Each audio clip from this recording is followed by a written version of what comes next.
Well, hold on a moment.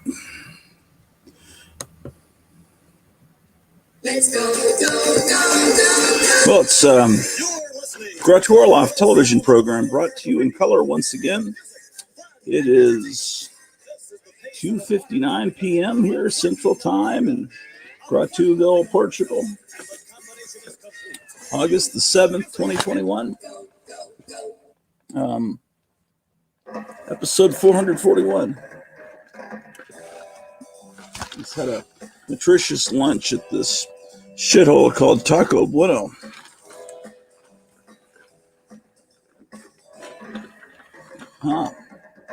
It's really great. One time I literally found a piece of wood. Here. See this piece of wood?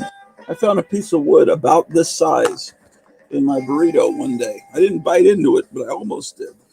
And all the time I get rancid chips there. And I still keep going. Part of the mental illness. Let's see what's going on here. There's apparently a comment. Movie World says greetings. Taco Bueno, no bueno. That is correct. Why the fuck do I eat there? I don't know. All right, so where's my walkie-talkie?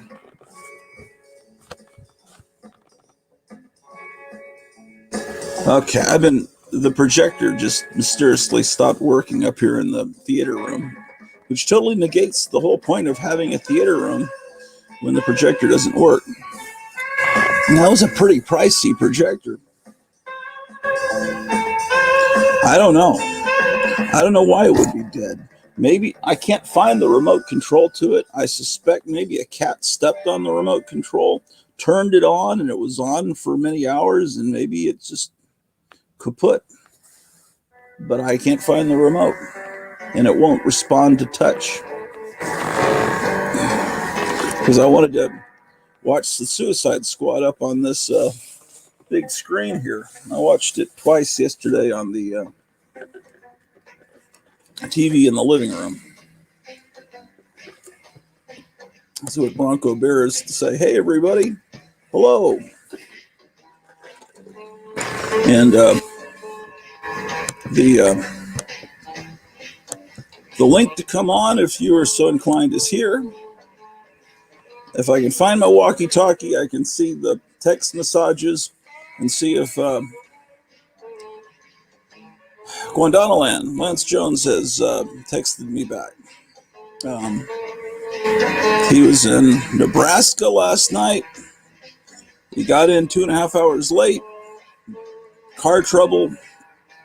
And now he's on his way to Colorado Springs. So whenever he gets there and gets settled in the motel, then either in this episode or one later on this evening, we'll see what's going on with Guandanaland Books. I haven't watched the Suicide Squad yet. Hopefully this week. Don't be any spoilers here, so don't worry about that. I'm not that much of an asshole. Let's see. Hey, Movie World Comics. Okay, so I'm thrown off my game by the projector not working. So that's point one. It's embarrassing that I have any of these things, but yet I have purchased another one. These are what my wife and I call embryos, but I think to the masses out there, they're called Funko Pops. And this is glow-in-the-dark Johnny Storm. There's one where he's fully engulfed in flame. But how about, let's test it out, shall we?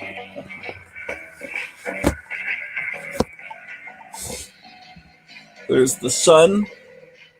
We're going to, Johnny Storm is flying to the sun to charge his flame power.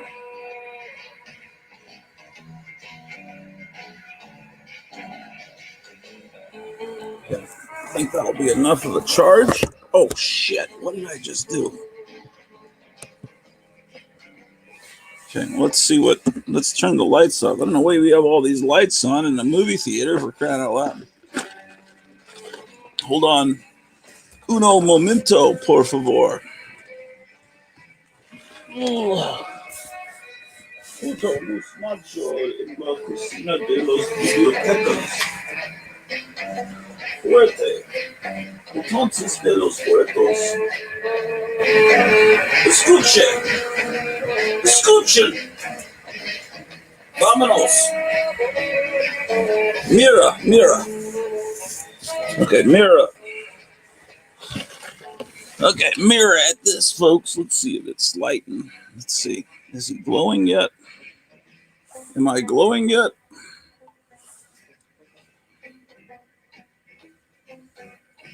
There's no way to really tell unless we could get down in the dark here.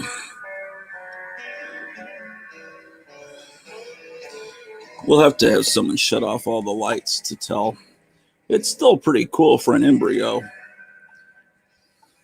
You have to admit. Or maybe you don't. Maybe you think I'm out of my mind. You wouldn't be the first. Well, let's see.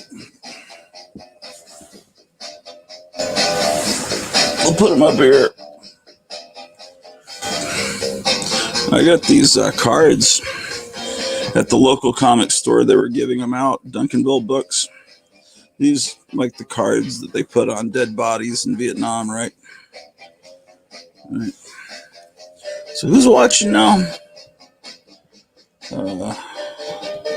Bronco says hi, and then he says, Funko Pop bobblehead, cool. I'm not sure if that's sarcastic, but I wouldn't blame you if it was. I got to remove this price tag. A Mad paperback that I didn't already own, I purchased the other day at Half Price Books, which is, I think in other parts of the country, they have an almost identical store. I think it's called Charles in Charge or something. What's it called? Second in Charles or something. I'll just call it Charles in Charge. I think it's, first I thought people were saying second-hand Charles, but I think it must have been a bookstore that the first location must have been at 2nd Street and Charles Street. And so they called it Second and Charles. And then it expanded over multiple states. And then no one knew what the fucking name, the gosh darn name meant. But I hear people talk about their hauls from Second and Charles. But here in Texas, actually I looked it up. There are 2 Texas locations of Second and Charles. I've never been to it, but I've never even been to an Ollie's yet. There's one over about 20, 30 minutes away from me. Apparently people find all kinds of cool, mostly DC hardcover reprints of books and stuff. Like I think Man Bear Pig got the early Suicide Squad, late 50s, early 60s stuff from Brave and the Bold collected in some book or some other. Oh, there's people here. Let's see. Meyer says, hey, Eric. Hey, Meyer. Hello, Eric Breen. Yeah, this is a cool cover. Mad Sucks.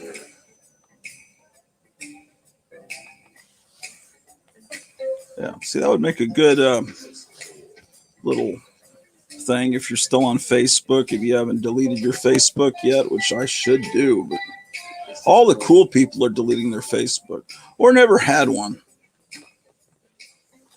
I mean, seriously cool. Not those assholes that used to say, I never watch television. I only listen to NPR.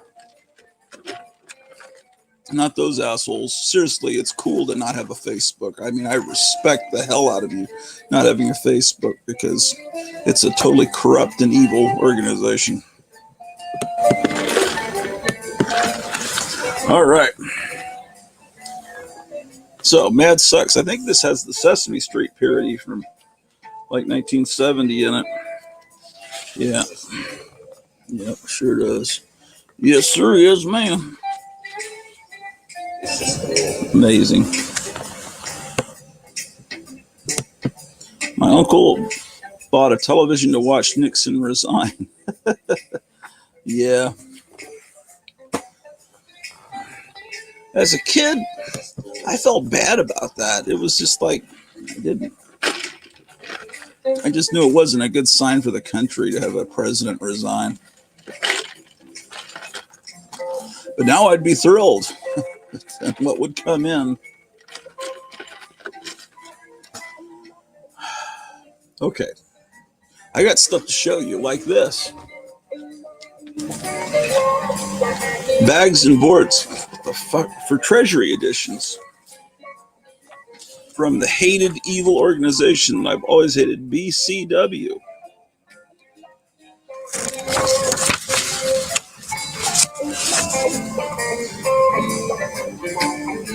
Bad Comic World. That's what it stands for. Their boxes are atrocious, man. Badly designed. I just fuck. These things are slippery. That's why Captain Strangelove teaches you to do something that I didn't do, which is what he does with his bags and boards is he takes a box lid and inverts it, then puts them into it so they don't slide down and bop you on the head. I just heard a ding, so my phone, my walkie-talkie must be over there. I called it a walkie-talkie because I thought Beetlejuice was brilliant on Howard Stern one time when he called his phone a walkie-talkie, and I thought, that's brilliant. He's the next stage of evolution. Amazingly, we didn't agree on politics. Bronco says, hey, Eric. We're still in the Waltons phase of tonight's episode. Okay, let me see if this is Guandanaland that just dinged me. And get rid of this because Grotuville exists. And within Grotuville is a little town called Pantego. And it's completely surrounded by Grotuville, but they have a separate water supply, and it's a speed trap. They have all the cops there, and that's how they live off of the town that surrounds them. But their water supply, when this ice melts, it's horrifically poisonous, bad, awful, nausea-inducing. And I don't know if anyone's ever vomited live on YouTube, but I don't know. I've been told that when I showed my dog taking a shit live on YouTube, that was in bad taste. But then I don't know why anyone would want to taste that. I'll be back momentarily. Phone, where are you?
Yes, it was Guandana Land.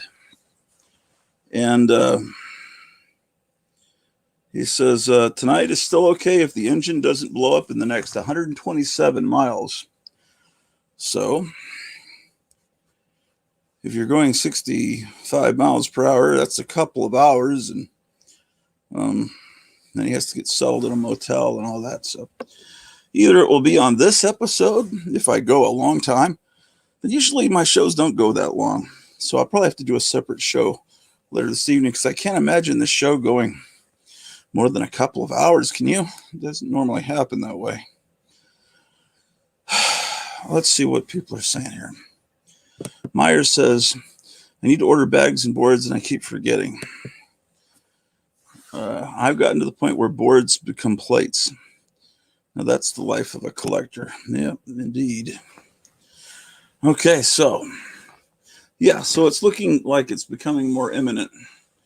The arrival of, and hopefully it's 3:15 here.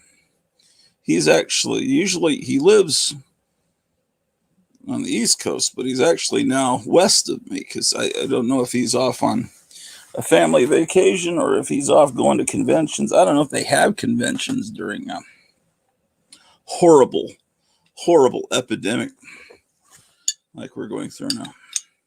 But I joke, but everybody senses something bad's going to happen, and everyone thinks it's going to be this week. Do any of you guys have a sixth sense about this week? It's driven me to drink. Actually, a friend left a couple of beers in the refrigerator from last night.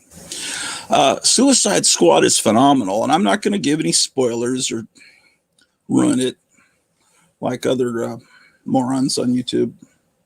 Notice I'm saying other morons. In other words, I'm a moron, so don't be thinking I'm superior. No, it's great. Really great. So, you're expecting me to do something. I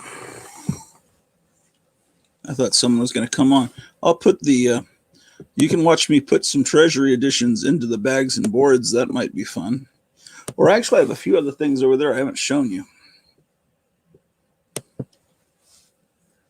Okay, this is the, click on this that you see.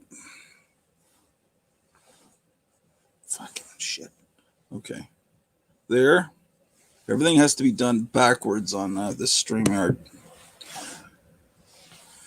How do you eat off of a backing board? I guess you can curve up the edges.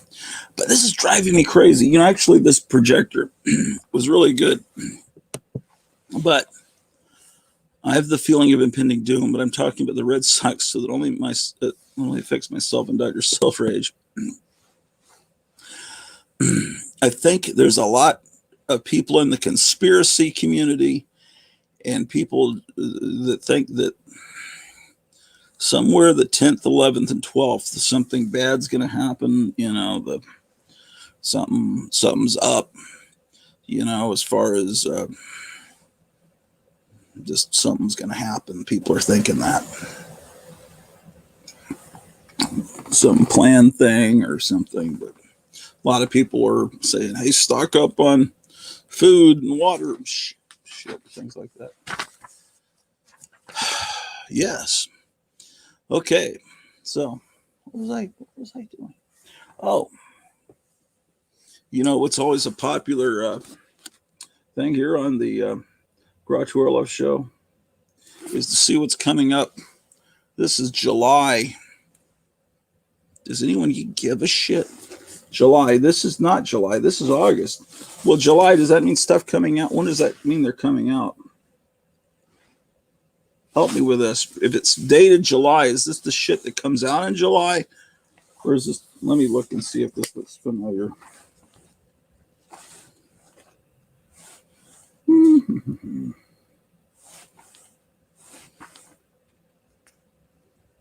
I've never seen this shit, so this must be upcoming stuff. Masters of the Universe, Revelation.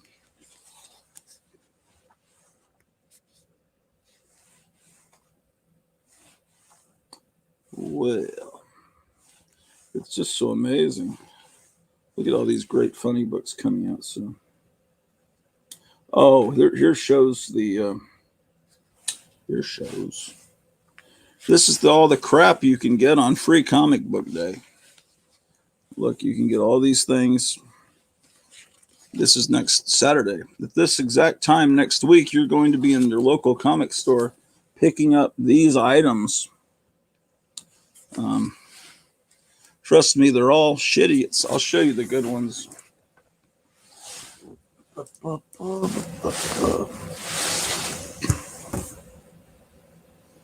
This is my wife's only comic book. When I met her, this was the only comic book she owned.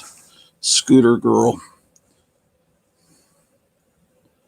She says, my wife thought that Eric Breen would know what this is because, Eric, you've got your little icon as the Jam logo or whatever. So she thought that, Eric would know what this is. So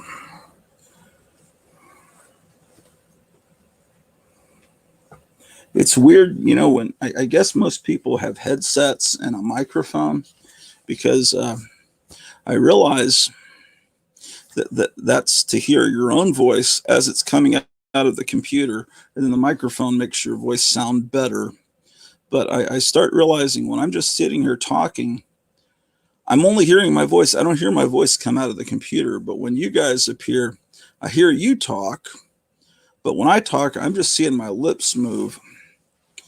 So I need to, what does the headset cost? I need to look into that, and I need to upgrade this projector up here because I bought it before. I need to get something where I can project Blu-rays up here. This is not a high definition projector. It was state of the art. You could adjust the aspect ratio and all that. It was cool, but it's state of the art as of, how long ago was that?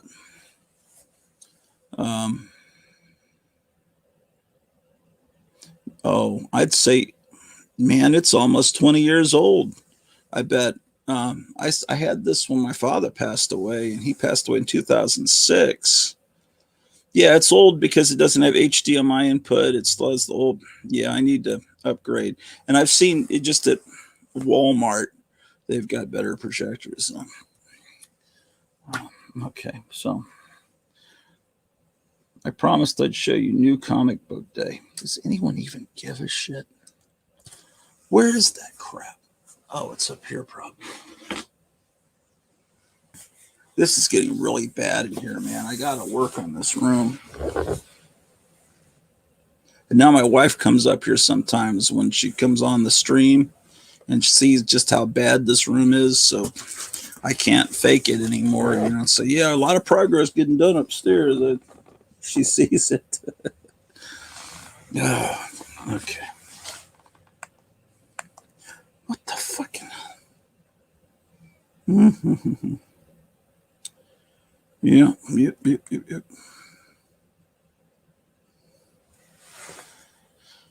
Oh, there's something. People are talking. Meyer Greenblatt says, no, not really. The summer swell is here. My car has an oil leak and always puts my OCD off kilter. Scooter Girl was a comic about a mod girl and the writer mixed in a ton of musical references, British music in the 60s and the 80s.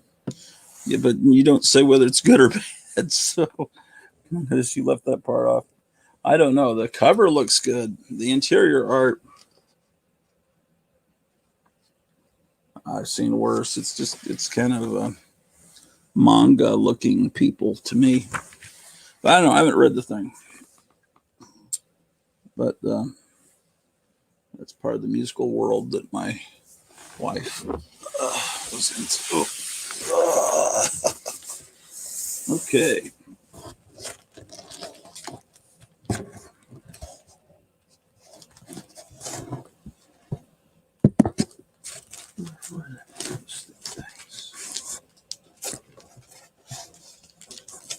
It's a pretty cold day here in Grotuville.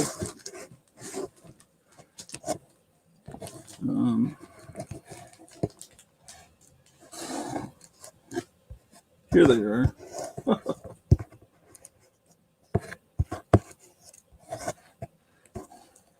All right, so special sneak preview.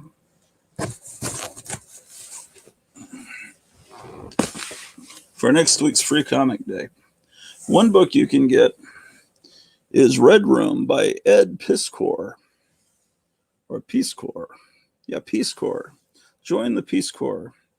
I don't know. I have no idea what this is. It's some running title. It's apparently about a TV channel where they do horrible things. Kind of like, oh, Eric Breen really liked it. Good, because she was hoping you would. So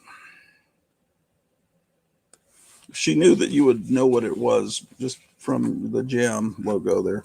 I guess you heard that the first time. Anyway, the artwork is good. So therefore, I accepted this free copy. So that's that. And this is also available next Saturday. Stray Dogs.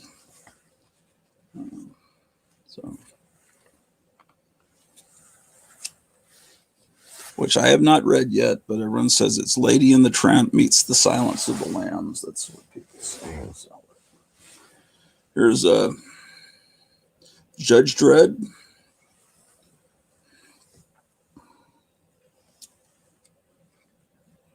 I assume this is a revival because I don't think I've seen Judge Dredd on the newsstands lately. That's terrible artwork. Sorry, but Judge Dredd used to be great. But you know, if it's free, hey, that's the right price. There's the Zorro comic that reprints in part old Zorro comics in the back. That's another option on Free Comic Day. There's a Sonic the Hedgehog, the 30th anniversary. That'll make you motherfuckers feel old, I bet. I still haven't seen the Sonic movie. People say it's really good. I'll probably never see it, but I'd kind of like to see it if someone would plop it in front of me. Okay.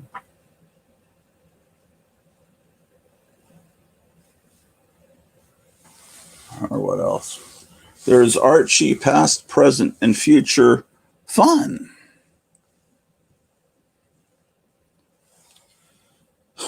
And then it shows this atrocity on the back. So, and I don't know. Let's see what they got in here.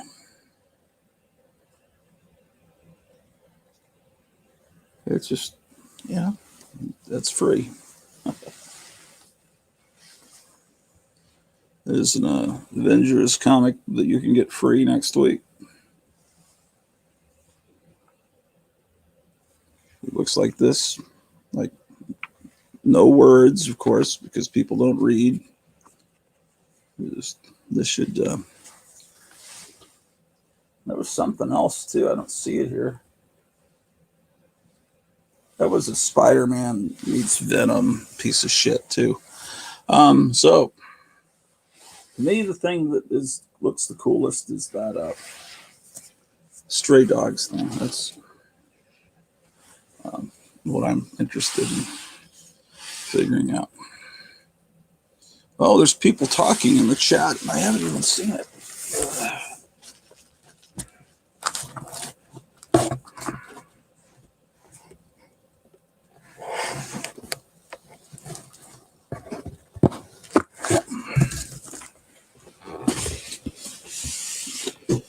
Okay, let's see what's going on over here. Oh, there's a lot of talking. Let's see. Your brain said, I really liked it. Graphic Man says, hi, guys. And Movie World says, greetings, Graphic Man. Hey, GM, says Meyer. Hey, Graphic, says Eric. Ed Piskor is one half of cartoonist Kayfabe. Okay. Wasn't somebody saying that one half of kayfabe has become obnoxious and a hipster or something? I don't know. I don't, not aware of that. I don't know. It seems like someone was criticizing it recently. Movie World Comics. I wasn't able to comment on your channel, but I liked your Heathcliff review from way back. Hey, Graph. This is Bronco talking. Hey, Graph, or should I say Don Graphico? You did look like a badass wise guy in that blazer the other day. Haha. Hello, Meyer Greenblatt. I'm hoping Paulo will show a toy car next week briefly before he goes to bed. Okay. So we're doing yeah, I like toy cars.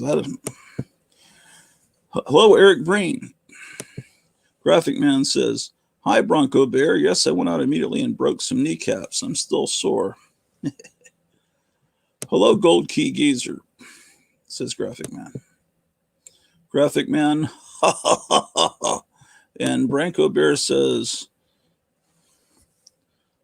Madon.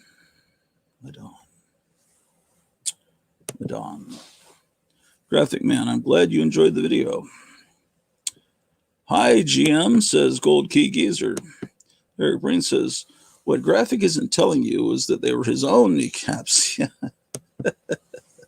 Eric Breen, I left that open for interpretation. Ha ha ha ha ha, says Bronco. And then Gold Key Geezer says, Master Smith doesn't like Peace Corps. Peace Corps. Is it Piss Corps or Peace Corps? I think it would be better to be Peace Corps, maybe. Cool, GM. I have a video coming up soon about die-cast cars. I have been getting into the premium Hot Wheels Matchbox scale. I went back to that damn dollar store and those Hot Wheels cars were all sold out. I never thought they would be. They were all really cool. Late 60s, early 70s cars, and they're all painted with patriotic stars and stripes and stuff. Kimberly Vespa says, hey, Kimberly, I was just showing Cleo's only comic book. This is her comic book collection. When I met her, is this comic, Scooter Girl. So this would, Kimberly and her husband are Vespa collectors, so you might know about this comic book. I don't know.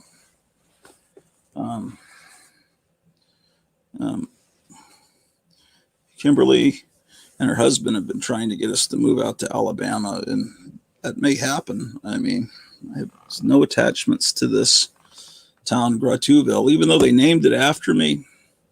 I don't like the citizens of Grotuville.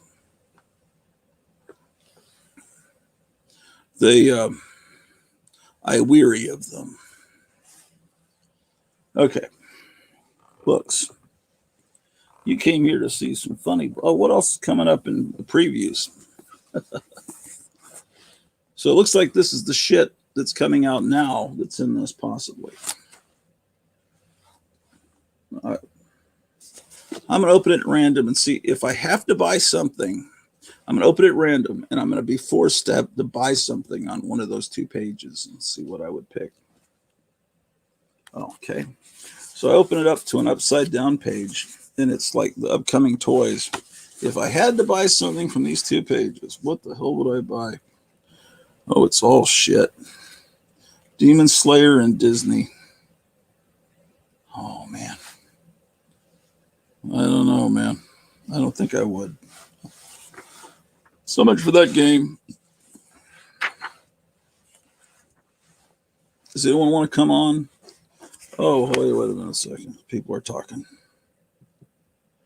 Graphic Man says, may I ask what year that Scooter Girl comic is from? Sure, I'll look in 1 second. Madon is what wise guys say when they... Madon is what wise guys say when they run out of deli cuts. Grot. I'm thinking Dell Comics. Okay. I was thinking it was like a shortening of Madonna. It's Piss Corps, if anyone cares, LOL. I guess not. I don't think I would have paid for that, but it was the right price, 0 cents. Huff House Art says, got my flippity flop 19 today. Thanks for the recommendation. All right, cool. What were you looking at that last Saturday?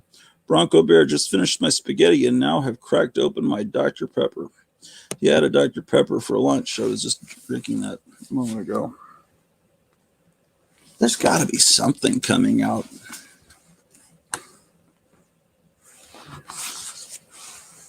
I am a cat. Bullshit.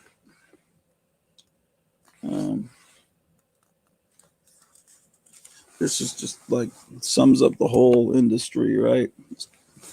Big boobs. Come on.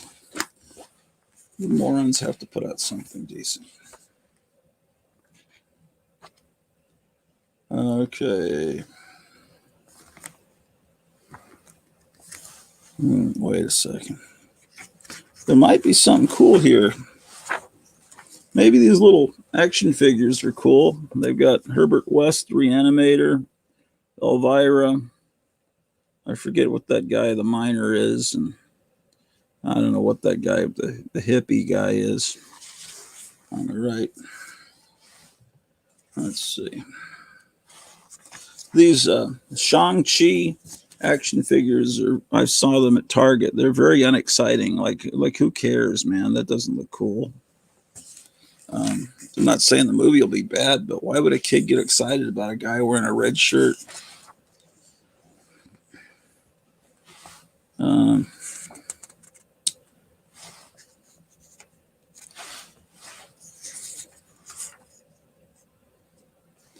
There's a action figure of Eddie from Iron Maiden. Let's see. Eric Breen says the industry is full of big boobs. Unfortunately, they aren't in the comics. They're making them. Yeah. Bronco says it is short for Madonna, said with an accent. D sounds like a rolled R. D sounds like a rolled R. Marone. And if you're as if you're saying Maron, like you're saying moron. I'm done. Okay, so we're learning how to speak if we're made men.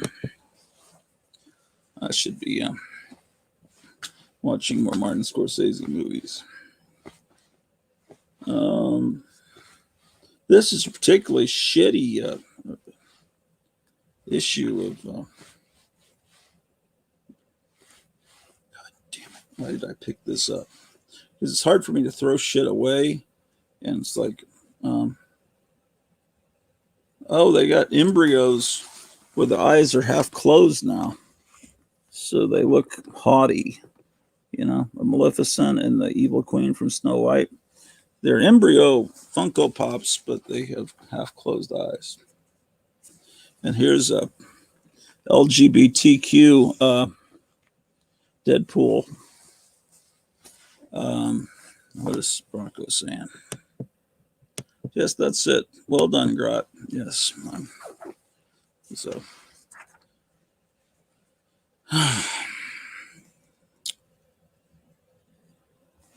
But, boy, people are stupid.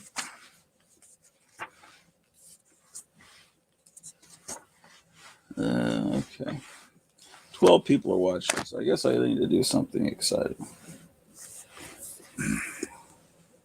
Oh, let's do something important. Let's see what a projector costs. What is this now? Movie World says, Gratu, have you seen the new Elvira Meets Vincent? Yeah, I saw it. I'm not sure if I opened it or not. Vincent Price comic book. Yeah, it's there.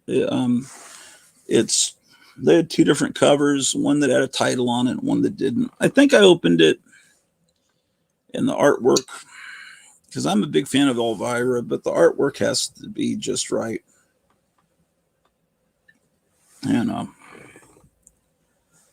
used to buy an Elvira comic back in probably the 90s that had photo covers every issue, and it was okay. It was, but I used to buy a whole lot of Elvira merchandise. Oh, I know what I'm doing. No, I don't. Do you guys have any recommendation as far as uh, projectors, which used to be at the minimum $1,000, but now they're far cheaper? Chrome tab.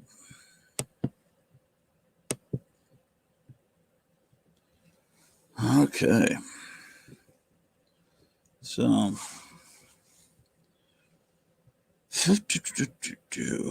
see these, whenever I do a short video, it's much. Was that the doorbell? I think I just heard the doorbell.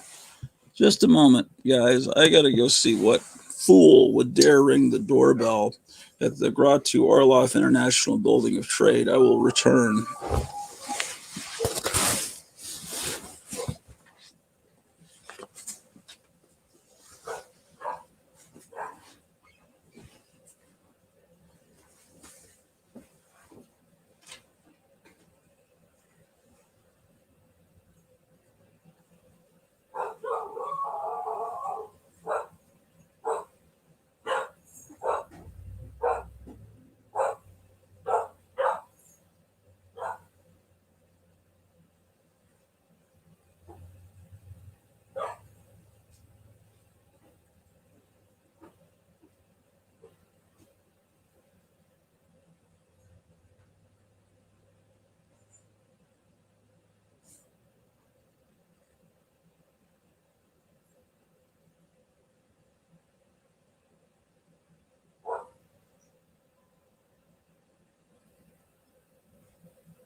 Well, I'm back.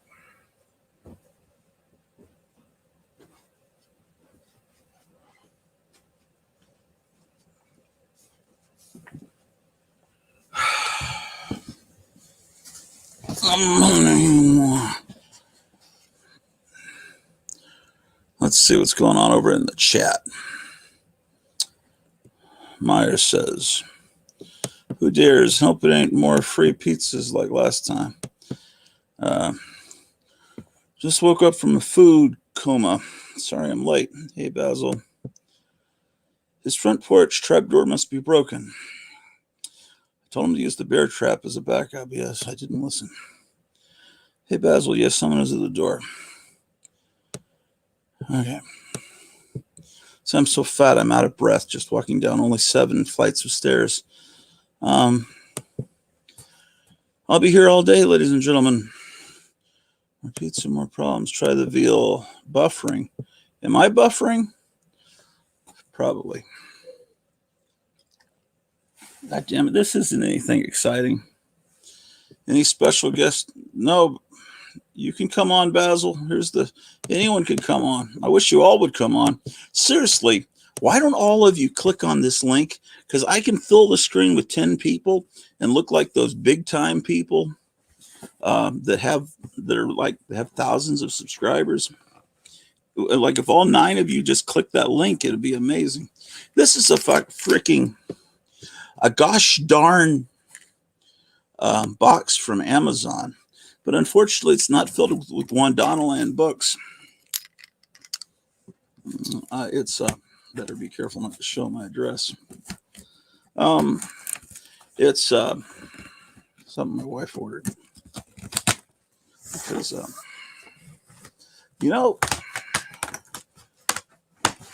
most people that have any common sense realize that the world's is like this close to going full Omega Man, Road Warrior, and so let's see. I have to run out to the comic book store, and if you're still going when I come back, oh, come on, cool. Yeah, Eric, either I will, if I end this broadcast, I'll come on with another one later, and it looks like Wandanaland Lance Jones will be on today, but I think it'll be before you do the auction.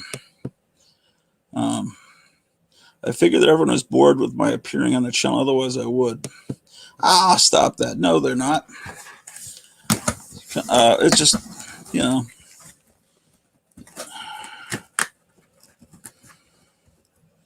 this shit. I got scared that I was showing my address. Okay. Well, anyway, my whole point.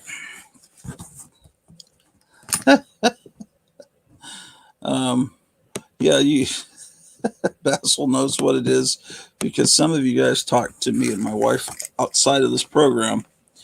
Well, anyway, the world's going bad, and we gotta, like, it'll probably be too late on Monday, but we're gonna go out and get some food and canned food and stuff. Because look, guys, there's gonna be a 72-hour marathon telethon where Mike Lindell, the PILLOW guy, my PILLOW guy, is going to reveal all these numbers that, everyone knows. If you don't, you're not too bright. That the current occupant of Pennsylvania Avenue was not really Eid. That there was a lot of people that were dead or that didn't exist voting, or be careful. There were problems, and when if this gets out, or if there's a danger of more people actually being confronted with the truth, something's going to happen. They'll turn off the electricity, turn off the food shipments, create a hurricane, just like Ming the Merciless at the beginning of the 1980 Flash Gordon. Hot hailstorms, hurricanes, to distract them. Buildings falling, just be, Starro appearing, destroying buildings. So anyway, my wife said, well, what if we don't have electricity? How are we going to cook? Because, so I think that's what this is. It's probably, it's some kind of, I wish it was a video projector, but that's me being foolish. It's some kind of, it's a way to cook. Instastart Coleman butane stove. I'm sure I'll burn my face off, but I'll probably look cooler if I look like the unknown soldier. This is probably what will happen if I use this. It looks like a cheap piece of plastic, but it can't be, can it? They wouldn't sell cheap stuff from Amazon. Anyway, so if things go all Road Warrior on us, you can come by the Garage to Our Life International Building or Trade, and we can cook you this slop on this blue piece of this Fisher Price thing we just got in the mail. Okay, so what is going on here?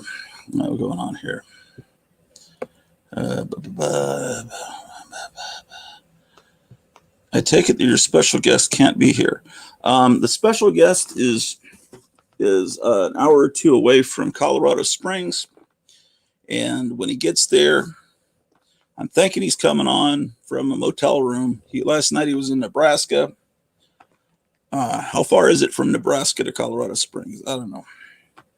But yeah, I'm thinking he'll be here. I don't know if it'll be on this episode. Excuse me. Hell no, Graf. You're always a delight. Yeah, come on, man. Oh, good. He's going to be on. I'm hoping. Yeah. Okay, I told E I might be late. E. Oh, okay. We're doing all the code like E is part of the whole mess going on with the U.S. We have to. Yeah, okay. I see. You don't have to write his whole name out. I bet it's the burner, Gratu, and Graphic Man says, I love this code talk. I'm on the down low. The installed in chief is the proper title for that thing. LOL. Yeah, okay.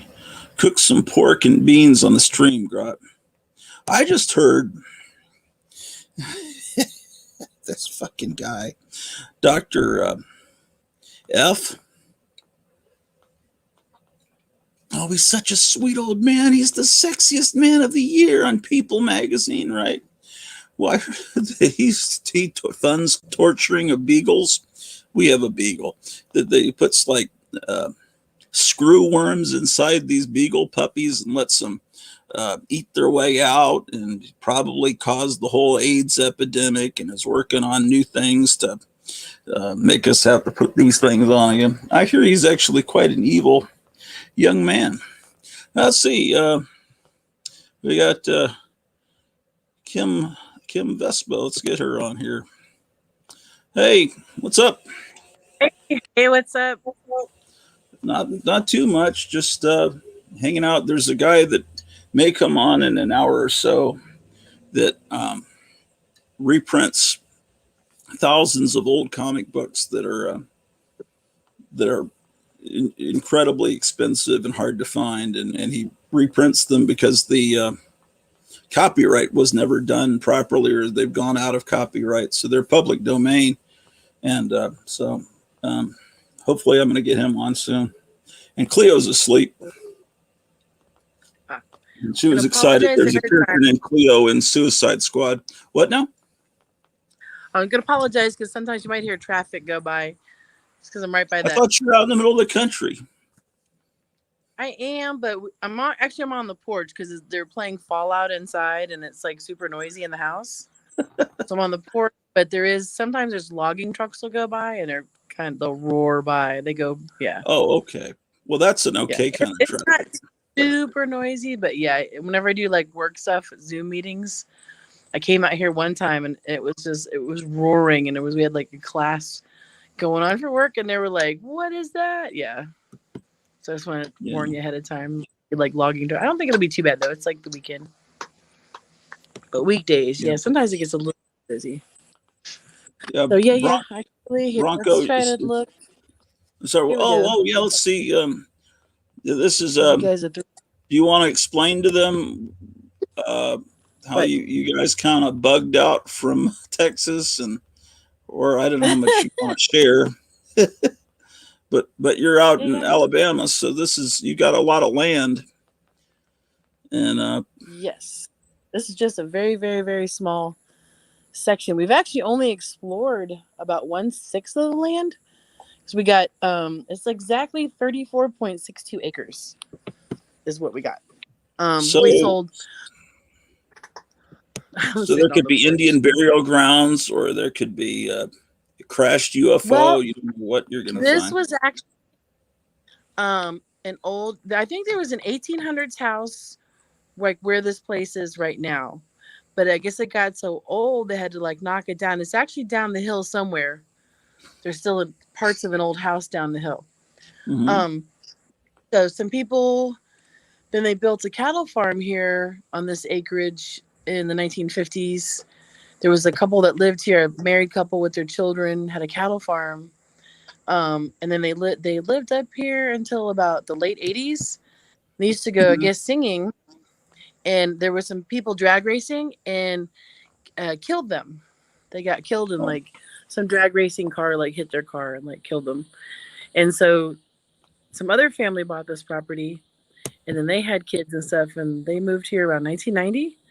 And then they finally passed away from old age. And so their kids were like, actually, two of their kids are in Texas. One of them's here, sold the place. And so we ended up where they used to have a small mobile home up. We're able to put a shipping container because we calculated it was like almost 10 years of storage in Texas was something like $18,000. And I was like, Psh. And you can actually get a shipping container, a 40 by 8, a huge one, delivered and everything for like something like $3,000 or something. So that's just going to save a lot in storage. So it's kind of cool. We can keep like scooter stuff out there, scooter frames, Okay. motorcycle stuff, whatever we got. And then we're just fixing up the place. And and there's an old barn, which is really cool. But we're gonna probably try to sell the wood and use it to improve stuff on the property. And then we also exploring. We found some old stables. And there's some old stables up behind, and we have a little shooting range. And but we've only there's like it's really really cool. This land is cool. So what used to be a cattle farm, they went ahead and planted pine trees. So out of the 35 acres that we have almost, I'd say about 33 and a half of the acres is probably all pine trees practically. So it's really, really cool. Oops. I know it's hard to hold this iPhones. You're probably not supposed to talk about it, but Cleo keeps talking about that certain type of pine needles is, boy, I don't think you can say this on YouTube. It's supposed to prevent a certain thing that everybody's worried about or help you if you're having really? side effects from the, and it's Okay. supposed to prevent, you from Okay. talk about this, but it's certain pine needles and you turn them into a tea and drink it. And it's supposed to be, it's supposed to lower blood pressure. It's like, it almost sounds like snake oil. It sounds like it does everything. Lowers cholesterol. We have some like long needle pines, short needle pines. And then we ended up with, there's like 3 pecan trees, a couple plum trees. There was an apple tree we had to cut down because it got too old. Blackberries everywhere, but the fruit flies get them before you can get enough blackberries. It's like, ugh, like let's go pick blackberries. And it was like, there's all these really gross little red-eyed fruit flies just all. I was like, ugh, I don't want to eat like fruit fly larvae or something when I try to eat the blackberries. Well, Cleo is allergic to pecan trees, and this is an old pecan orchard that was turned into a neighborhood. So there's still pecan trees that you can see that are kind of in rows. Basil says hillbilly living is the best. well, yeah, we sold 0.2 acres and a little house, and then we were able to buy this. Was almost 35 acres with a place. And we're able to get a vehicle also. Oh, that's great. How far away is the barn? The barn's not far. I just don't. I'll have to put some shoes on. I'm like, yeah, you're seeing like kind of hinting. Could you show us the barn? Now you can read my mind. No, I can totally show the barn, but I got to get some shoes because I know cool. some ants, a bug or something. So hang on, I'm actually gonna, I guess, point it upwards. Y'all are gonna look at some exciting wood. How many Vespas do you guys have? We have 2. I can show some of the scooters actually when I walk around. We have this like huge carport. Hang on, go get some shoes and glasses.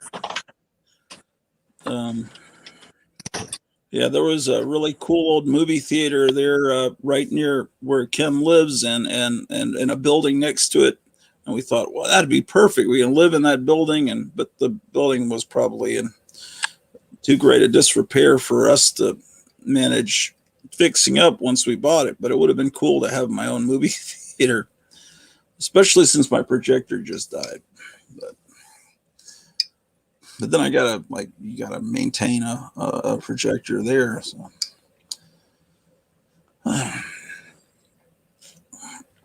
Well, let's see. So,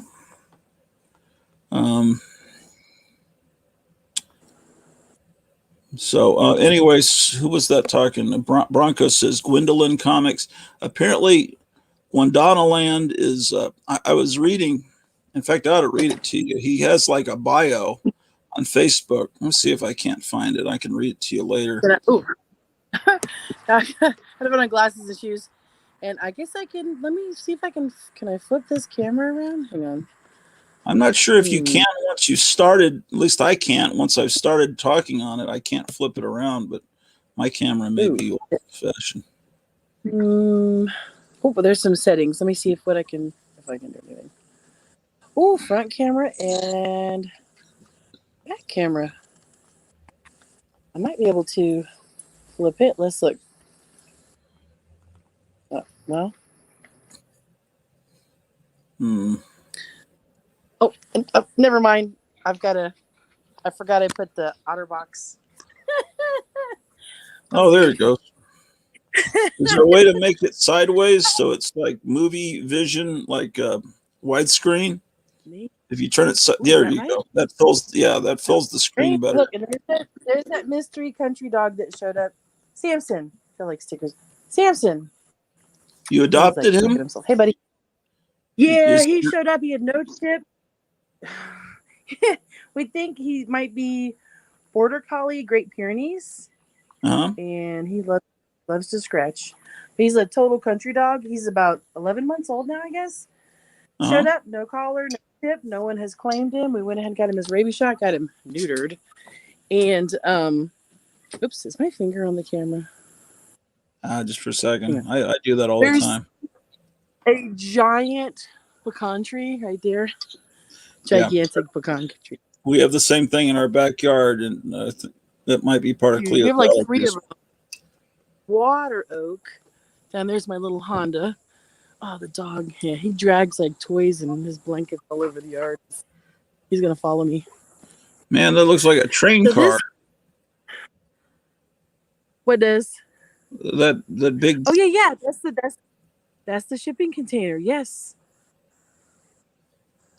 Yeah. That's what we got to save us on storage. And then, so this is the front yard. Down there's a county road. We planted a garden and we got some tomatoes and stuff. So you can expand your living space, but you'd have to cut down trees to make your yard bigger, I assume. Yeah, well, there's old roads and old I got green beans too. Green beans, a big giant tomato plant. I even got tomato plants on weird topsy-turvy deals. If the original house was that old, you must have a well there. There's actually 2 wells. Okay. We're hooked up to, oh boy. So that's our wonderful internet. And then that's the old DirecTV thing, but we don't use that. Yeah. And okay, so here we're gonna move all this, get this brush. Hey, Samson, get this brush out of here. Well, here's the old barn. Oh, let's see. This place was so overgrown. Okay, so that barn definitely goes back to the 19th century. How old do you think the barn is? We don't know. We're gonna have some like experts come out. Look at that. Yeah, they can tell by the nails and things, but do you think that's in danger of collapse? Huh? Do you think that's in danger of collapsing? Not at the moment. It looks like it's been sideways kind of a long time. Okay. But it even has old hinges and newer hinges. And it had this little weird side thing. There's like grapevines. That's muscadine grapevines. Okay. Side. Yeah, they left us a bunch of junk in the shed. A bunch of crap in this barn. So anyways, dog scratching as usual. And then of course Charlotte, the healer, doesn't like him, so you just say Samson, she starts barking. We set up a little shooting range here. It's actually there's an old trail, so we take our 4-wheeler up there, up and around. It's really, really cool. Look at these trees. Yeah. That's pretty cool. Pine trees like everywhere. Hey, it's a Cure video, of course. And I'll show you the old stables. We're like right over here.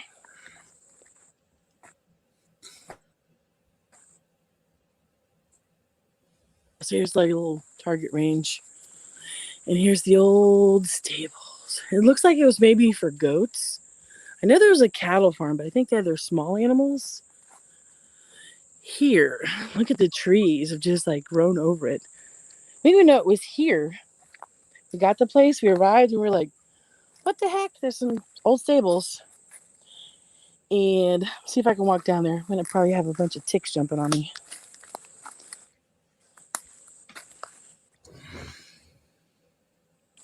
Oh yeah, these are all grapevines. These big, thick. These are grapes. It's frozen right now. Oh no, is it? A little bit. Okay, hang on. Not too exciting. I'm climbing down anyways. How do you, when you move out into the country, how does it affect your internet? Do you have a hardwired, or is it affect? Well, right now we have I guess it's a Viasat or Viasat. It's okay. We're getting CenturyLink coming out next week. And then we're going to get, probably for the price of what I'm paying for Viasat, we're also going to get Starlink. So I'll probably use the CenturyLink for work, and we'll use the Starlink for others. It'll be cheaper to have Starlink and the CenturyLink than having the Viasat. It'd actually be cheaper to have those two. And this area has like a $2 billion infrastructure thing. The dog. Ooh, looks like a animal hole over there. Yikes. And so Spectrum's coming out, I think, with fiber optic internet within very, very soon. So we're gonna have good, very, very good internet. Better than what we had in Texas, and we had pretty good internet. Oh my gosh, the grapevines. So this place is so cool. Thanks. So there's these old spider webs. Yeah, the picture has been frozen since for some reason it's still stuck on a white tree and some foliage. Yeah. Ooh, I hear an animal. Anyways, let me get out of here. I think I hear a squirrel or something. Oh, yeah, we got chipmunks, squirrels. Got a new image. Okay, I'm getting away from the stables. I think I heard an animal on top. Yikes! Was that you? Oh, Samson, was that you? I heard an animal on top of the. I was like, whoa! I ran. Ugh. So yeah, so you can sell old barnwood. So well, oh wow. Oh yeah, people would love that. They can make things look antique, fake antiques. There's actually a tool. There's like a tool handle or something hanging on there on the side. Yeah, Basil's saying, are the nails square head on the barn? I'll go take a look. He says that they aren't. He thinks it's built in the 30s or 40s. Okay. And that's plenty old enough for it to have gotten in that condition. Like this property is like totally awesome. We love it. Yeah, that's cool. And do you have, is that water I see there? We actually do have a pond. There's a pond up and over. The dog loves to jump in it. Up and over this little hill, there's a pond. Mm-hmm. We have a stream. Somewhere there's a spring too. So in the wintertime, we're going to go find it. Yeah, so we have springs. We have a pond. A beautiful stream going through it. A huge stream across the street that our daughter goes fishing in. But, oh, there's the dog. And you moved there right after winter was over, just for the last few months? Yeah, we got here, I think it was like February 6th or something. So yeah, so you've yet to experience winter there. Right, yeah. I mean, it was pretty cold when we got here. We didn't have any heat, so we got those little space heaters. Right. And those things worked really, really. Here comes Galloping Dog. Hey, buddy. And the space heaters actually worked really, really good. Because it had a really old furnace that we couldn't get the pilot light lit, so we're going to get that thing fixed or replaced. Yeah. And we had to buy the place sight unseen. Talk about a big gamble. Had you seen pictures of the interior of the house, though, right? Yeah. The realtor went and took pictures because the ad had a bunch of old photos, probably from like 1990, Mhm. with like pies on the counter and everything looked real new. It's a mobile home. That old hotel that I was interested in Virginia is back on the market again, but they raised the Oh, price, really? and the pictures are still all from before the damage happened. They don't look anything like. It's very weird. Um, We got a cool brushing the dog. We picked up a cool 4-wheeler. oh, There's the motor. yeah, Yeah, that's really 4-wheeler. neat. Oh, there's some scooters here. They're kind of covered because the birds fly through and poop. Yeah. We have those are the modern ones. This is the truck that we managed to get. Yeah. Toyota Tacoma with the money from the Texas house sale. Really nice Toyota. Got my little Honda. The place came with this carport, huge carport Hmm. porch. The shed, which we had to empty. I mean, it was just chock full of like stuff. Am I freezing? Uh-oh. It's more like a slideshow than actual movement, Is it okay? but I'm getting There's the some old. impression of what you're showing and everything. Came with this huge shed, and so yeah, there's some bikes in here. Then we have some bikes in the shipping container. Hmm. Here's one of the Lambrets. So it's cool. What's the oldest one you have? It's just one of the. Oh, these are some a couple of the Lambrettas, and that's actually a Cervetta from Spain. Jet 200. So can you ride those on the trails through Can you your hear land? me? Oh, yikes. Do you ever take those out? Yes, we do. And then, oh, yeah, and that's the motorcycle stand that we got from Harbor Freight. A really cool motorcycle stand and some bicycles. Yeah, this guy that put this place together, man, he put a bunch of shelves in here and like a place to work. But it was like full of stuff in here, man. It was like, we came in, it was just chock full of stuff. Hey, buddy. Is there anything good? Nah, just a bunch of old crap. Just a bunch of garbage because they had the parents passed away. Oh, this is my red tip. Love this thing. This is so cool. Oh, this is really neat. Thought looks like there could be a cave or something here, but this really cool, like all these rock walls. Yeah. Yeah. So the dog actually climbs. That's super high. The dog climbs up that. Oh. We do see like a kitten of I've seen chipmunks, and he was out getting neutered, and of course the chipmunks were back out again. Chipmunks are under the house. They go into the shed. Oh yeah, and here's that shipping container. I love this red tip. I kind of cut it. I might put like a little deck under the red tip. It's real shady. That's our driveway, my little Honda. But yeah, this is like an awesome shipping container. I mean, you're just using it for storage? Yeah. Just as the like scooter stuff in there, scooter frames, the non-running ones that like might need a rebuild or something. Keep in there. This extra stuff. We're still sorting through a lot of things. 20-something years of stuff. Don't some people turn shipping containers into housing? I've seen people on YouTube do that. Dude, if we were younger, I would totally probably get about 3 of these and build a house. But I mean, we're not spring chickens anymore. Yeah. So yeah, there's a huge we have a stream all the way on the back side of the property, like a nice beautiful stream. And across the way there's like a huge stream. Hey, what's up? It's And yeah. It's Mike, graphic man from Missouri. He's coming on joining us. And boy, this is so cool. Is that what is that like that line there? Is that a dog trolley. No, just a dog trolley. A dog trolley? Yeah.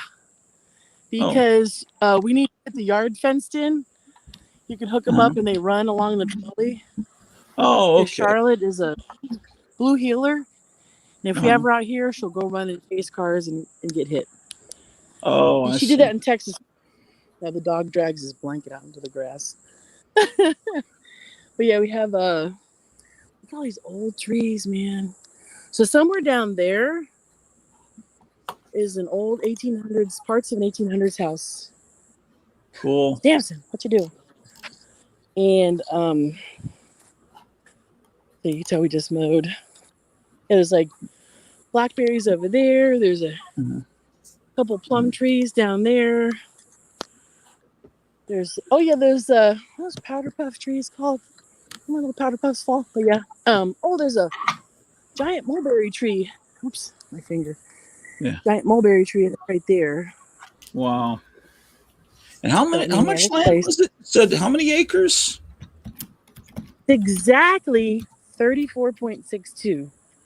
That's a lot of They went acres. ahead and- It is, like I said, we've only explored 1/6 of it because there's like an Yeah. elevation that you look up. We have elevation on the property. That So trail you'd you have saw to make goes your up. own. Would you have to make your own trails to explore the other part? There's old trails, so we're just cleaning off the old trails. Oh, here's that powder puff tree. Okay. Right here, the cricket. Well, that's pretty There's exciting. actually it's cool. There's an old driveway down there. We're gonna clear that. It actually comes up. We get rid of the old barn. It's gonna come up and around to the house. We're gonna make a driveway back and up where the stables are, and then clear a little area there. Probably get one of those like a tiny home cabin. Put it up there. That's our plans down the road. Because like we got to fix up the carport roof, but we're gonna save the tin off the barn and off the stables because we can use that tin. And whatever wood these guys don't take, I'm gonna keep. You can make the coolest furniture out of old barn wood. So did you buy the shipping container or are you renting it? No, I totally bought it. So So we sold the house in Texas, 0.2 acres in Texas for the house. We're able to buy this land with this place, the Toyota and the shipping container. For that. Hey, Samson. wow. So that's Then we pretty had a dog show amazing. up. So, Graphic Man, what's up with you? Oh, not a lot. I heard her say a shooting range, and I decided to go ahead and jump on because that's right up my alley. I think that's wonderful. Okay. Did you see it? Bits and pieces. I had to quickly. I had to dress up because the crowd too is all dressed up earlier. We have to get this brush out of here. We're actually going to build a little shooting stand. We're going to use some of this old tin. Build like your little shooting stand here. We got things kind of. We actually shot this tree down. We shot with my revolver. I have a 45. Well, maybe that's a good way to create a path. Let's just start blowing up the tree. Yeah. I accidentally shot this tree down. And then Gio was cutting some of these trees. How far is here's it? The range. How far is the nearest neighbor?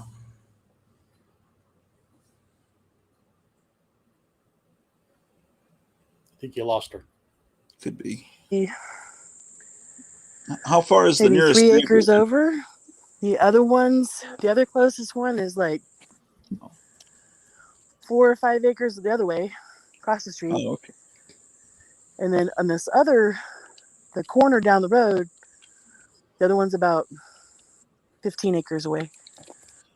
Are they able to tell you anything about your land, like the parts you haven't explored? Do they know stuff about the land? Yep. The neighbor, she's been here since the 70s. Oh, look, we shot up. This old tank. But yeah, we have like a target that we moved, and we're still just kind of setting it up. But it's nice. It's pretty long. She's the one that told us about the more details about the older neighbors, the cattle farm ones. There's the muscadine grapes, vines. I'm waiting for grapes. So this is from the my pipe hand target. So it's pretty good distance. See, there's the old stables. Just and the old trail kind of goes up and around, up, way up. There's a bunch of elevation on the property. And the pond is up and over this hill. There's a really old wall. Because they actually had, on the neighbor's property, where there used to be slaves, they had to live kind of in the low parts of the land. They built retaining walls. So the neighbor still has some old, from the slave era, retaining walls that would protect them whenever there was some, I don't know if the stream ever rose. Oh. But we think that there's something here, because the walls are close to the house. This almost looks like some sort of a old well. The camera's frozen, or has been for a bit, yeah. There's some kind of, can you see that? Well, it hasn't changed in a couple of minutes. I guess I should have told you. Yeah, maybe it'll catch up. But yeah, there's like a pond up and over. But you can hear me, right? Oh, I can hear you fine. It's just that I'm still seeing the same image. Oh, but man. it's like old radio. I have to imagine it. Yeah, where I'm walking it. We think this might be an old well. We're going to find the springs. Well, there's a new image.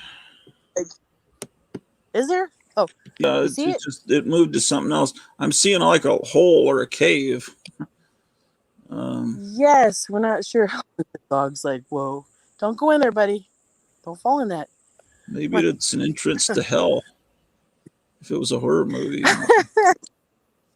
And then there's up over here, and there's some old walls. You can see some old wooden structures here. Some sort of wall of some kind. That has to do with this old pond. So the pond might potentially flood. So they built a wall to keep it from doing that. Is that what you're saying? I think. Oh, it dried out. I think the old farmer built the pond for the grandkids to put fish in.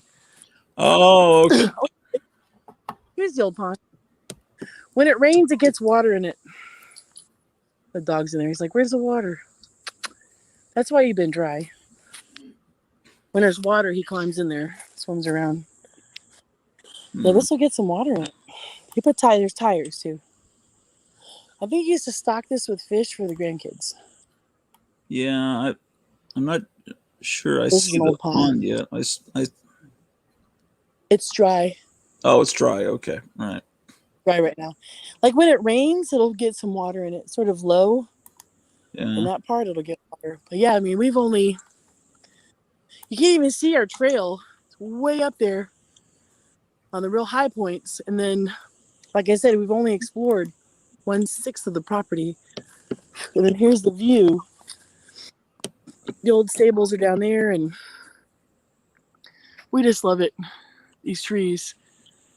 Yeah, it's definitely pretty amazing what moving from one state to another, how much more you can get. Except, oh, mosquito! Yikes! Big fat mosquito was on me. Samson, looks like a giant mushroom down there. Should I climb down into the pond?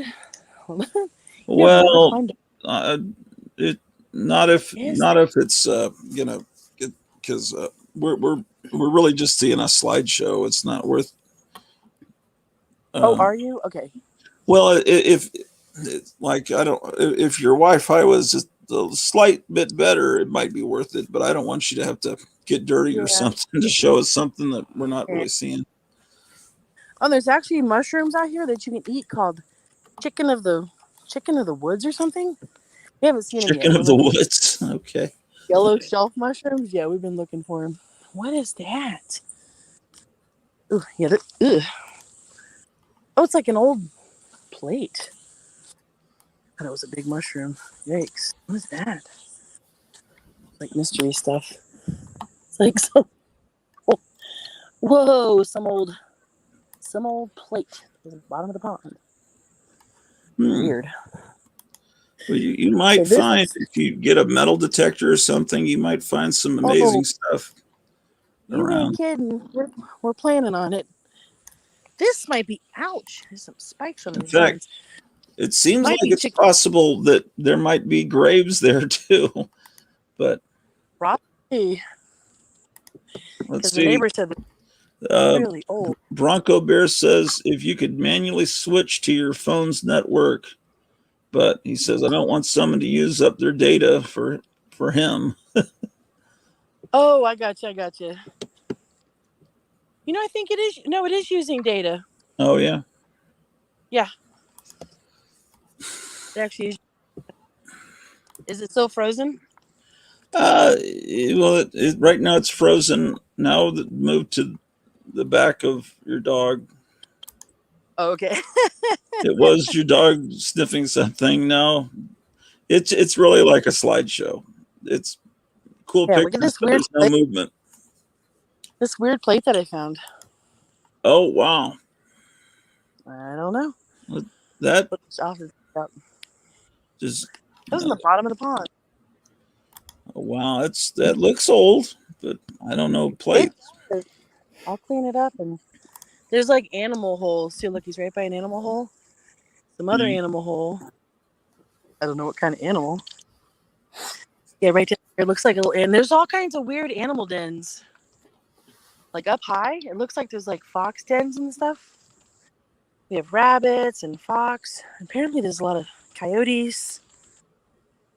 They brought back the coyotes. Come on, Samson, let's go.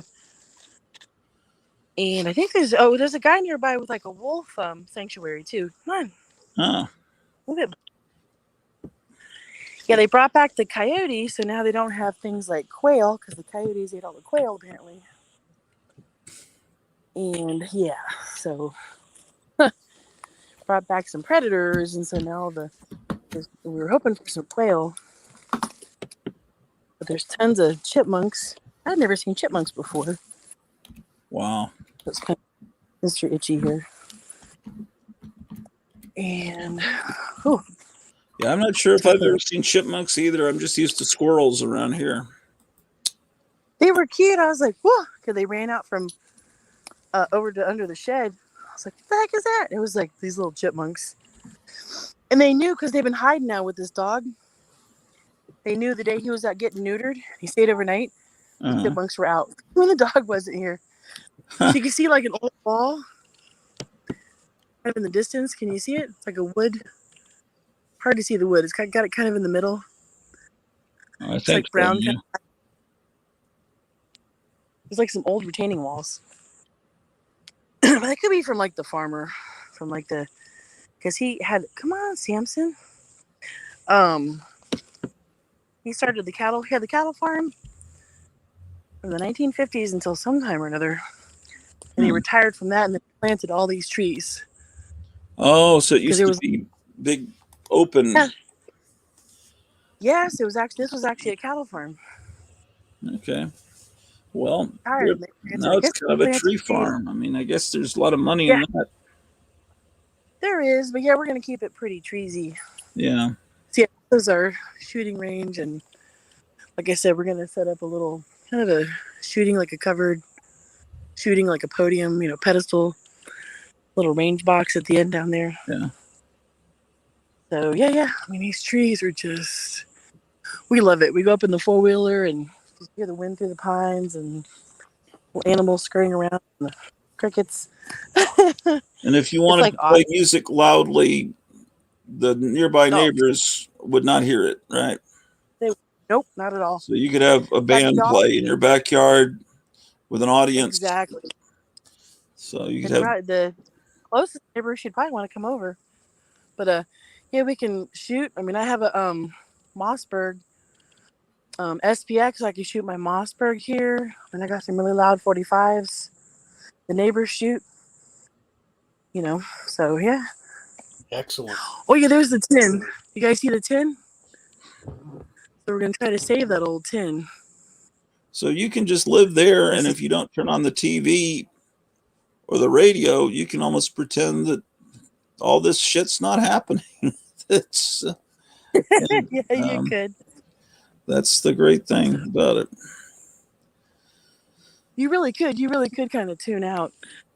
But yeah, with so much acreage, I mean, you could easily. There's really high points on the property. There's probably a logging truck.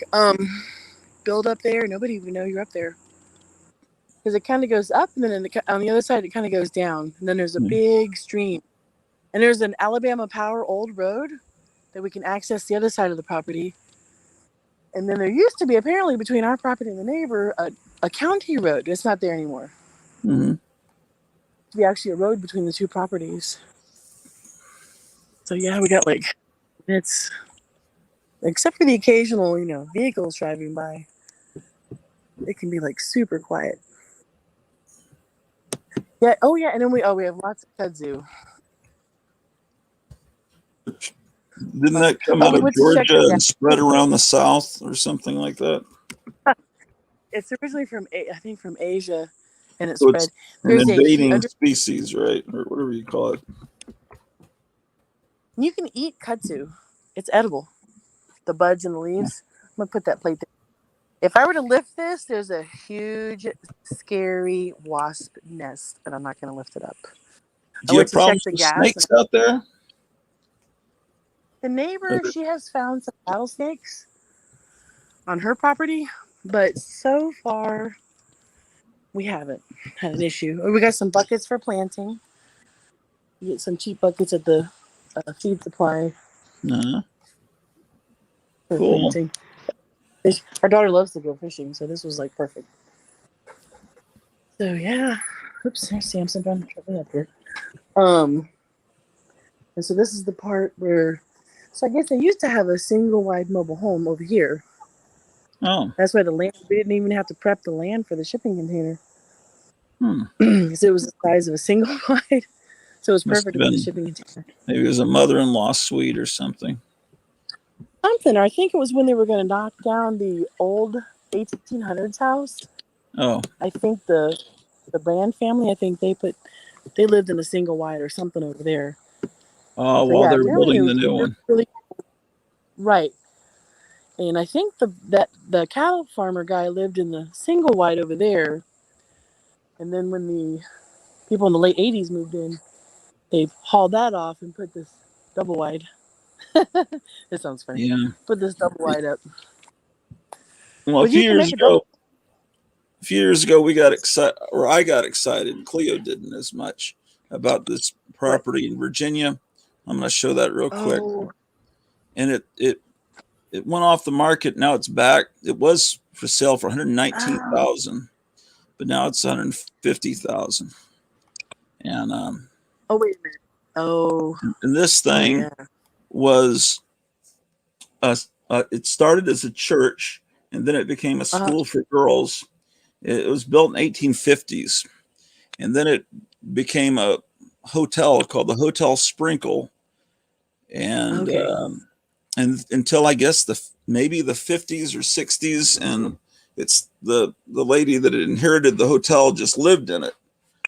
So there are pictures of it from way back then, but it's in a little town that's like Mayberry.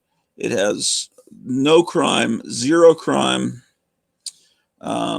with 15 bedrooms and 3 baths. This historical property has the potential to be anything your heart desires, from a hotel to a family residence to multifamily living. Once the Hotel Sprinkle, this property still retains the character and charm of the 19th century. Home has large rooms with lots of chair railing and 2 covered porches for your entertaining and relaxing, with beautiful mountain views, and situated on a lot that goes from street to street in rural retreat. You won't want to miss out on this opportunity. There are plans already drawn for a bed and breakfast and extended stay development. Addendum, some construction. Well, anyway, I would say there hasn't been any, but anyway, let's see. Built in 1857. Okay. Anyway, this little old man owns it, but okay, so yeah, these are old pictures. I think these pictures may be 10 years old that they're showing you. So yeah. So anyway, so I sent Well, let me see if I can show you. There's a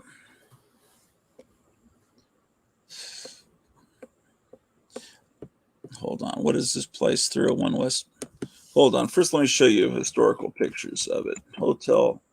No, I need to go to Google because this computer automatically goes to Bing or Blip or whatever, and it doesn't work as well as finding pictures. But I hate Google, but they're better at finding pictures. Rural. Okay. Can you still see my picture? Well, I can if I go back. Oh, okay. Yeah, I can now. Yeah. Oh, yeah. That's beautiful. A whole bunch of kudzu. This is what kudzu is. Wow. It's edible. You can eat it like salad. Well, all this stuff is edible. Hopefully it won't come to that. all these people on the internet I have 30, 40 years of food and storage that will last or whatever. Everyone's trying to sell that stuff. Yeah.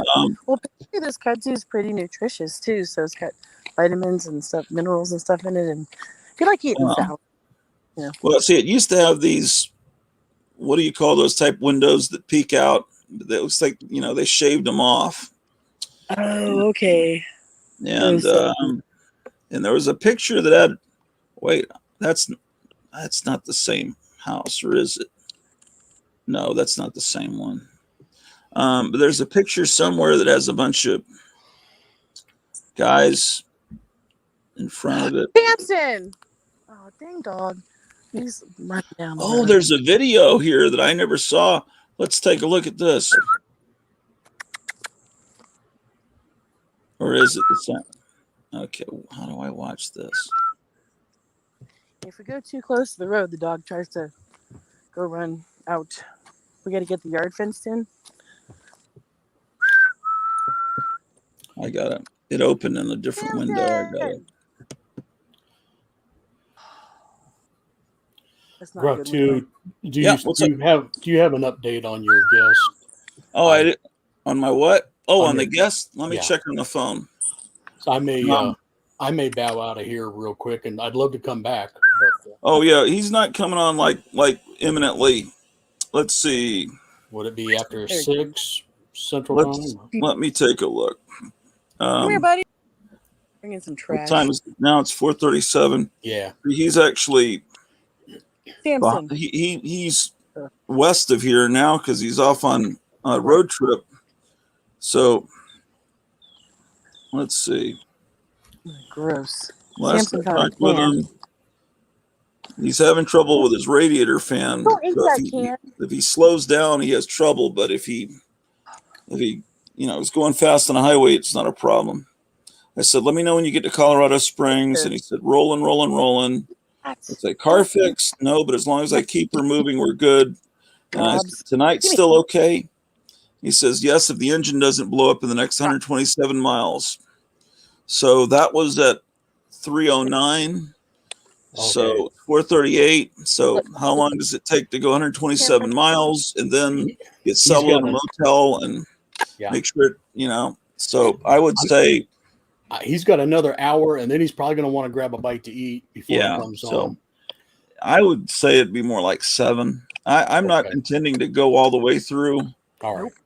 But yeah, so I'd love to pop on when he's on. I'd like to show him the 2 Guandanaland books I have and just say hi. I know Eric's probably going to want to join you and all that. There's an interesting thing on Facebook. I don't know if you've got a Facebook, but where he tells his story. I could read it real quick if you've got a couple of minutes. Okay. Because it will give me a little bit of, I need to kind of know a little more. So apparently it's not completely a one-man job, but it is. I kind of just came on for giggles because of Bronco Bear saying I was a Don. Oh yeah. Okay, you on this? Can you see this page? It says Guandanaland Comics. Sure can. Yeah. It says the long version, the story of Guandanaland Comics. I've been asked many times about how the vision of Gondwanaland Comics became a reality, becoming a company with over 4,400 published titles and making available books that have not been books for decades, if at all. The funny thing is, Gondwanaland never started out as a vision, which makes what it has become and its importance to me personally all the more amazing. I grew up with the Silver Age of comics. I started by reading coverless comics that we got for a nickel each at a corner store in Baldwinsville, New York, when we would visit my great uncle Joe for a couple of weeks in the summer. I read Jim Aparo, Batman, Justice League, Flash, and Legion of Superheroes. Obviously, this store got the coverless comics that had been refunded by the publisher and marked destroyed. There were the Bugs Bunny, Casper, Hot Stuff, and other Harvey books, but no Marvel. So I became a DC-only guy through about 1974. What's that? I'm talking to the dog. I would get 65 cents for lunch, and that would get me two 20-cent DC comics and leave me 25 cents for milk and a snack from the cafeteria. I couldn't pay 25 cents to try those Marvel books. That was too much, but eventually I guess I did because I was soon collecting everything. I had barely heard of the Golden Age. The only GA stories I knew were reprints in the 80 or 100-page giants that started coming out. I collected, met friends, traded, and even published a comic of my own in the last year of high school. Let's not even talk about that. But with jobs and dating and eventually wife and family and probably the dawn of dollar comics, I left comic reading in the very early 80s. And so it would be for the next 30-odd years. One day, years ago, I happened to be online, don't remember why, and happened across a website, don't remember which, and it offered a Steve Ditko story that it said was public domain. Hey, I knew who Steve Ditko was. I had published a few books in the print-on-demand world under a pen name and looked at that and said, if I put these images into a book, I'll have another published book. That was literally as far as my thinking was at the time, simply wanting to add one more title to the list of books I could say I published. I downloaded the images, laid them out on the pages, and submitted it. I thought I had accomplished something that day, and I was happy. Someone bought a copy. I wondered if there were more of these stories in the public domain that I could download and make books from. Did a little searching and found out there were thousands. About that time, someone bought another copy of that Ditko book. It was a light bulb moment for me, and I started downloading files and making random books. I won't talk much about those books. They were before Gondwanaland, and they were pretty disorganized random issues from various series. They are out there, but I won't identify them during my lifetime. You see, at the time, I couldn't access everything because where I was looking had a mixture of zip, CBR, and CBZ files. But I only knew how to access zip files, so it was a pretty scattered collection. After a while, I knew I needed to start over with some kind of plan. Not sure I would yet call it a vision, but I needed to learn a few things. Over a few months, I picked up a little knowledge of public domain comics, a little skill using my word processing program, finding where I could get more files and how to access all of them. Even then, I think I jumped in too quickly because many of those early books were, by my standards today, embarrassing. Gondwanaland, for those of you who have not yet heard the story, is a bastardization of the ancient landmass from hundreds of millions of years ago, Gondwanaland. I wanted a name that, when put in the Amazon search engine, would show only my books. It is the only really smart early decision I made. So where did the vision come in? Slowly, even painfully, I sold some books, made some books, and that was about it. I got the occasional email with a request, a complaint about something I did wrong, a question or two, but it was almost completely under the radar. It was a business, and while I was really enjoying that, I was able to bring these characters and stories back to the world. I was not thinking much about that. For those who wonder about those early days, my income in the first month was $11. It was 6 months before I made $200 for the month. It was literally 18 months before I made enough to consider it a living. I logged more hours than I can count, and it was a daily decision to go one more day because it was not making enough to be successful, but too much to give it up just yet. Then one day I got a call from an old man. I can call him an old man because that's what he old me he was. Oh, that's what he told me he was. Okay.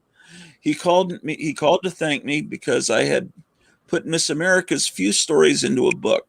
He said that he had always hoped he would be able to hold that book in his hands before he died. I'm not much of an emotional guy, but that struck me, and I started to look at Gondwanaland differently. I realized that what was for me a business and is for others a pastime is also history. I started to learn more about the writers and artists and publishers, some of it intentionally, and a lot of it simply by accident as I worked on the different books. I started a Gondwanaland Comics Facebook page, and boom, no longer was I working behind the scenes. Suddenly, Gondwanaland was not just me sitting in a corner trying to decide what book someone might want to buy. Readers were giving advice, asking questions, making requests, offering help.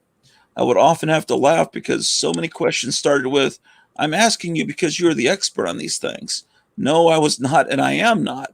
I know a little more than the guy on the street because the last 5 years have seen me at the computer for hours each day, and you cannot help but pick up something. The vision grew slowly. More than once, I tried to do too much too quickly and took the company to the brink of disaster and myself to the point of surrender. Sometimes I just pushed through the next day and hoped it would get better. Other times, it was the readers themselves who pulled me out of the depths and got me back on track. Sometimes it really kicked me in the ass. Bart was good for that when I needed it. And sometimes they carried me over the abyss. Bart was good at that also. The interaction on the FOG, that's a Facebook page called Friends of Gondwanaland, where all the fans talk about it. The interaction on the FOG and other pages amazes me. The camaraderie and the fun people have shocks me at times. There's not much in the world that is actually the way it's supposed to be, but I think this is. My screw-ups are many and varied, but somewhere along the ways we have thousands of titles, some amazing collections, and I'm supporting a family, providing an income for my son and his family, paying a few early investors on a monthly basis, and building the one thing I never thought I would ever have, a retirement plan. What is my current vision for Gondwanaland Comics? I can sum it up. It's a business, of course. I want to continue to build it, make money, and create the ultimate comic and related reprinting company. 2, it is a history of the past, and Gondwanaland makes sure that the masterpieces and even the horrible pieces are not lost to time and commerce. The original comics are not indestructible, and there are fewer and fewer in existence every year. Those which are available are being slabbed. The prices are shooting through the skies. Gondwanaland is making sure that people can read these books without paying unnecessary hundreds or even thousands of dollars. We're keeping the golden age and succeeding decades alive in a way that the digital access, great as it is, will never really be able to do. I've described Gondwanaland as a living, breathing history of the comics, though through the comics themselves. That's why I'm not afraid to publish a book I may need to replace someday. It's a business, but it cannot just be a business. Number 3, it is your portal. Although I have disappointed some readers because of what I can't do or the time it takes me to do it, everything I do now is by request. It's been years since I had to sit down and think, what book should I make next, and will people buy? If I'm making it now, it is because someone wants it, or at least one person will buy it. I'm grateful for that, and I try to repay it by making the books that you want to read. Number 4, some of the progress we want to make and need to make include a dedicated website. So if you want to find a book, you can simply search, find the book, read about it, see some pages, etc. Hold books in stock. So if you want to order something and not directly involve Amazon, I can send it out the next day, not in 2 to 3 weeks or so. See, attend conventions where I believe we will find an entirely new audience, not only for Gondwanaland Comics, but for the golden age of comics. Let's face it, the average age of this group is not 32. We could use some young blood to carry the torch into the future. I don't do everything else right now. My son works with me. Brian is a data guy who does immeasurable work to keep things organized and correct. I have a reader who helps with layouts because he wants to and doesn't really care about the attention. Bob has provided more books for you guys than you will ever be able to count. Other readers, and if I started mentioning names, I'll forget some importance. So you know who you are. Have provided files, books to scan, and a lot more. So I'm not alone, but I do need to look to bringing more people in officially so the other projects can get off the ground the right way. Number 5, I don't know where Gondwanaland will go. We have entered into some cooperative projects coming soon, and I'm open to all types of ideas. We have pulps, novels, magazines, and other series that have shown to be popular. While comics will always be the bread and butter, we're going to do a lot more. I welcome your suggestions, ideas, critiques. I cannot always take your recommendations. Sometimes it is a limitation of Amazon KDP. Sometimes it is a limitation of time or my skills. Sometimes it's just a personal choice, something I choose for consistency. But that doesn't mean I don't appreciate or take it seriously. Keep them coming. So that's his basic manifesto or whatever you want to call it. So anyway, so now you know as much as I do about him, which is so we can, so we don't have to ask him all that. But I was planning to ask him about, his history growing up reading comics and all that. So that's what people are saying. So anyway, I'll tell you what, before it happens, I'll send you a text. I appreciate it. Graphic Man, so that you'll know. And I don't think I have Eric Breen's phone number, but I can contact him through Twitter, I guess. Yes, the evil Twitter. That's how I contact him. Yeah. So I'll let you I think you're the two that are most interested. I think. So there's others out there interested. I know, but let's see what people are saying here. So yeah, it's going to be cool. I would imagine if he's not totally frustrated from driving for hours in a car that's overheating in the summer. But I don't know. I don't know what's going on, if he's just on vacation or if there's some kind of convention out there. Let's see. This is a great story. I'm looking forward to seeing him on the show. Oh yeah, of course Meyer's interested too. Yeah, I forgot to mention Meyer. Yeah. Meyer's got a few Guantanamo books as well. So. Oh yeah. What is that happening? You got a phone call. Oh my gosh, I have a phone call. Vincent Vidor is calling you. I don't know who that is. Is that the gentleman that we're talking about? No, I don't know if I should. I'll answer. Hello? You haven't allowed Facebook access to your microphone. I think that's him. It could be. It could be Facebook. He could actually be listening in, because maybe he has two names like I do. Oh my gosh! How do I allow access to my microphone? Let me see if he's at your bottom, your cam mic little button. It's your third button. That should be your settings. Wait, missed audio call. He lives in Nima, Chimbu, Papua New Guinea. New Guinea.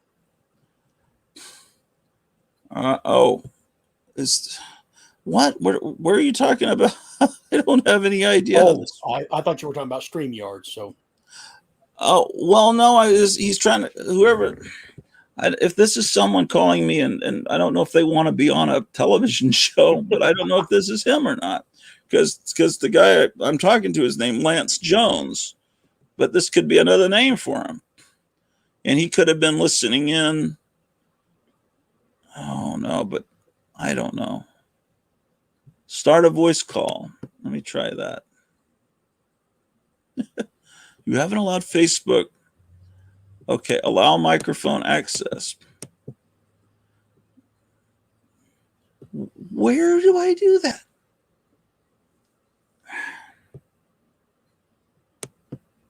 Here? No.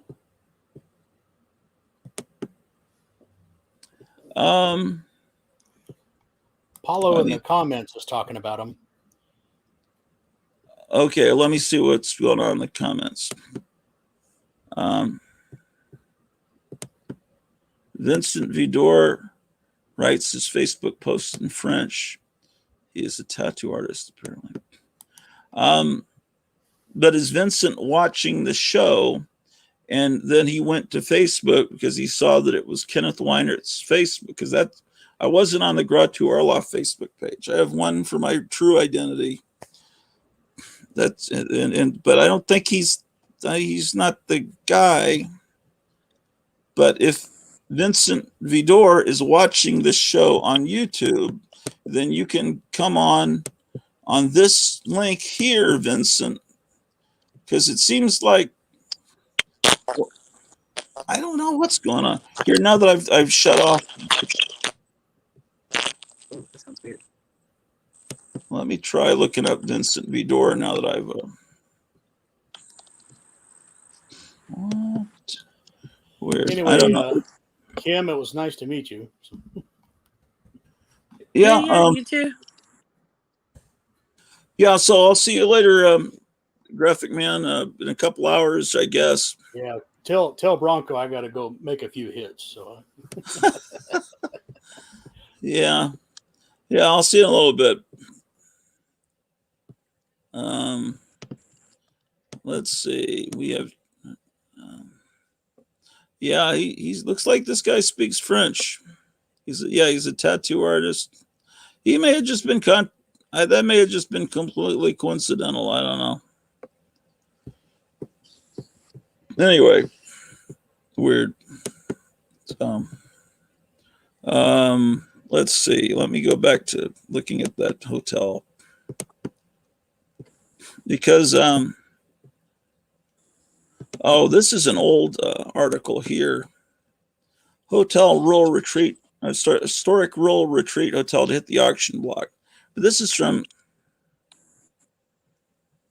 2018, 2019.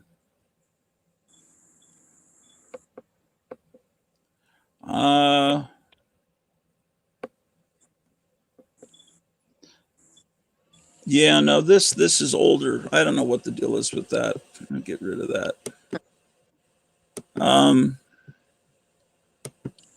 Let me go to this other thing here.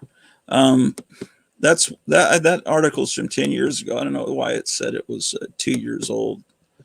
Okay.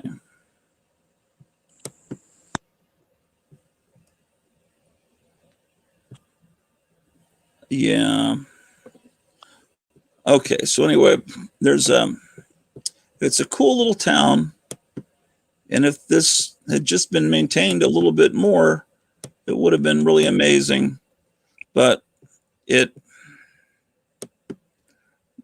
these pictures are not up to date.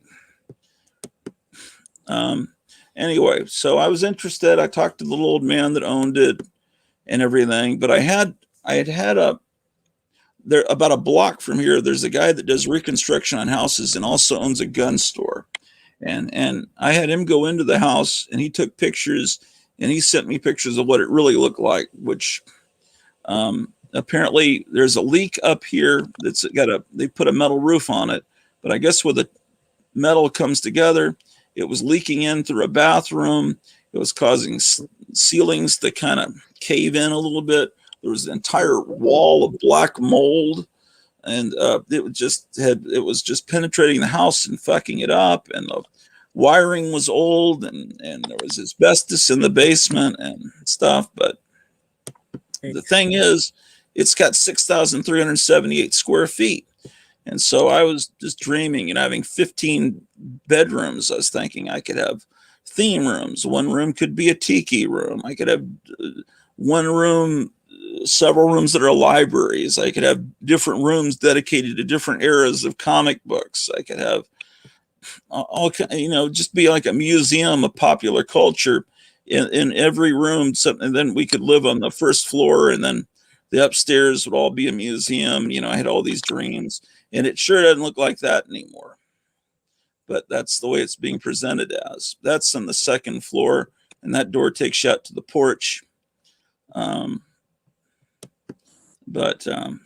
And see that it has been redone in about, I would say about 1968, 69. They put in a new appliances, but it doesn't look like that. Oh, and wait, where was it? This, yeah, it would have been great. This, that's the front door. I was excited about it. This looks like a nursing home to me, but when I saw the pictures, the guy that went in to inspect it for me, there was a hole here. There was a trash can here that was collecting the water that was dripping down. Oh, But no. look at old console stereo, old TV. It's completely 1971 there. But oh It was well. like this place too, you know, it was pictures probably from, I don't know, 1991 or 1992. They used some photos when the place Yeah. structure was brand new. So we actually had the realtor come in since we couldn't come out. Our vacation was to come out was like March of 2020. It's like, oh man, the timing of that couldn't have been any worse. And Yeah. then he came in and took some actual photos. It was like, ooh. But he said, yeah, it's pretty sound. Like so make sure you walk around and like step on all the floors, listen for creaks, feel for holes, you know, weird patches and water damage. There was none of that stuff. So that was good because you can take these homes like this and you can make them into a farm, like looking like a farmhouse. You can just Yeah. redo the inside, put up either drywall or, you know, farmhouse style wood, and then you can even the outside you can redo it like a farmhouse. So we Yeah. could totally make it like a farmhouse. This room, there was a leak, and this whole bathtub was filled with all the stuff that had collapsed into it, and it was Oh this no. where the main leak had happened. But that's before the leak, so that's not. Oh well. Ooh, If it was really in this condition, then we could have come in and redid the wiring. But they had reduced the price to 119,000. Now they've raised it. Unless they've done major reconstruction, I just don't see that. When did But you get I those was, other photos? huh? When did that one guy take those other photos? Like how recently was that? It was, I would say it was around October, the October before the pandemic. So that would have been 2019. 2019.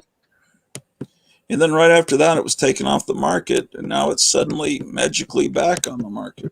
Well, maybe they did get in there and do some work. So maybe would he go in there and take some pictures again, or just go in and take a look and see if maybe there was some work done to it? I don't think there's been any work done, or they'd have new pictures.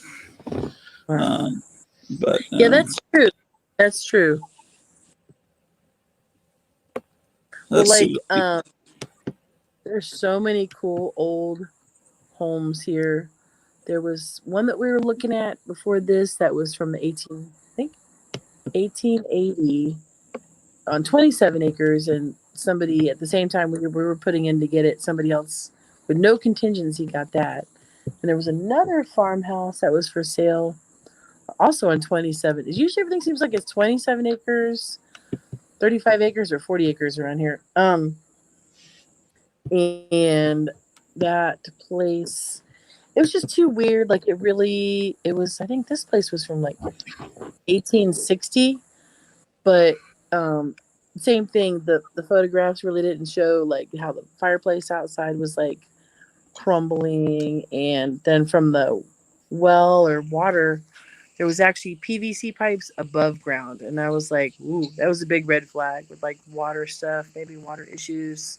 And we didn't get that place because it was just, I don't know. And then that was the one this realtor, this lady went to go look for us, and they had something they had built on these weird hodgepodge porches. She was walking around, and I guess they had some. It was like fishing nets, hung up, old dry fishing nets full of probably like weeds or something. I don't know. She was like, "Wah!" She like screamed. She went around the corner. It looked like a Sigmund and the Sea Monsters or something around the corner. Oh yeah. She was trying to send us a video. She was like, "Bah!" She like screamed. She's like, "Oh, that scared me." It was the funniest video. Oh boy. The realtor sent us. But yeah, and then there was another place we're looking at, which actually was close to here. A lady had put it for sale.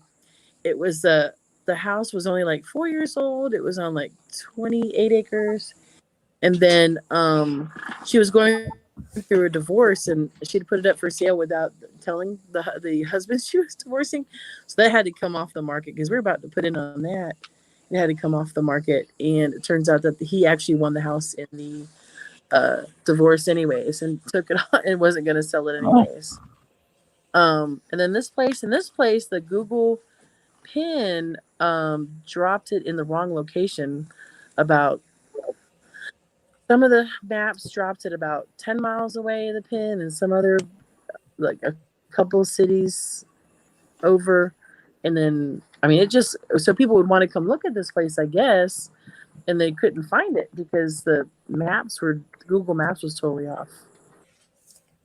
And so, yeah. Well, Kimberly, here's Basil Orloff, or do you want to tell her what your other identity, or? Hi, Cam. Hey, what's up?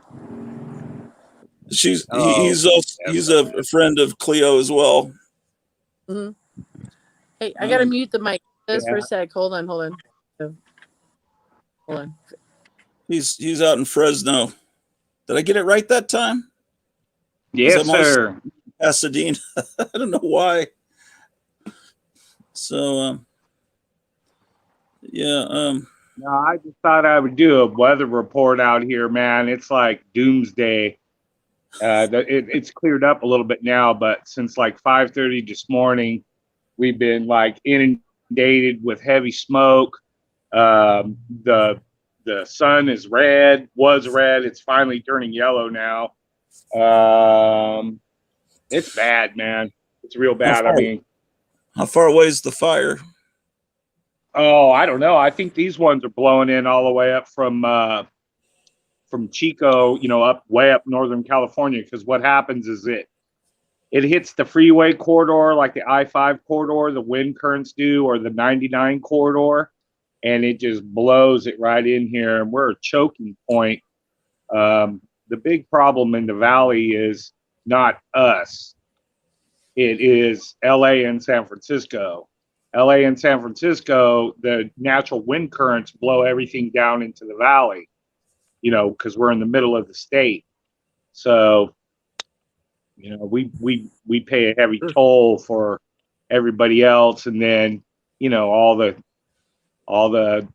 environmental Nazis come here and tell us poor, Central Valley folks how to live. Like, every house has a fireplace, but you can't use it. You have to have like a specific burn day, and it's, what I mean? It's all the symptoms that we have here in the valley of whatever, smog and all that stuff. It's like 80% of it or 90% of it comes from San Francisco or LA. It's their crap flowing down into our valley. And so that's what's going on with the fire here. We put our fire out. Our fire, the fire that I could see from here glowing at night, it's done. They got rid of it in about 3 days. I don't know how much it burned. I haven't been paying attention to it, but this is pretty fresh over here. This has been within the last probably 3 days. I kind of noticed it because I'm an early bird. I could smell the smoke early in the morning riding in on the wind.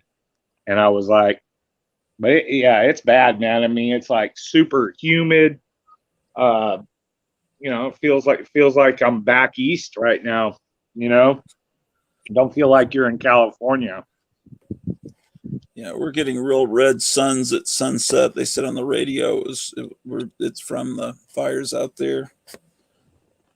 Mm-hmm. Yeah. California's burning, man, and they're doing it on purpose. That's for damn sure. I guarantee you, man. I mean, I've lived here pretty much my whole life. I lived here in Massachusetts.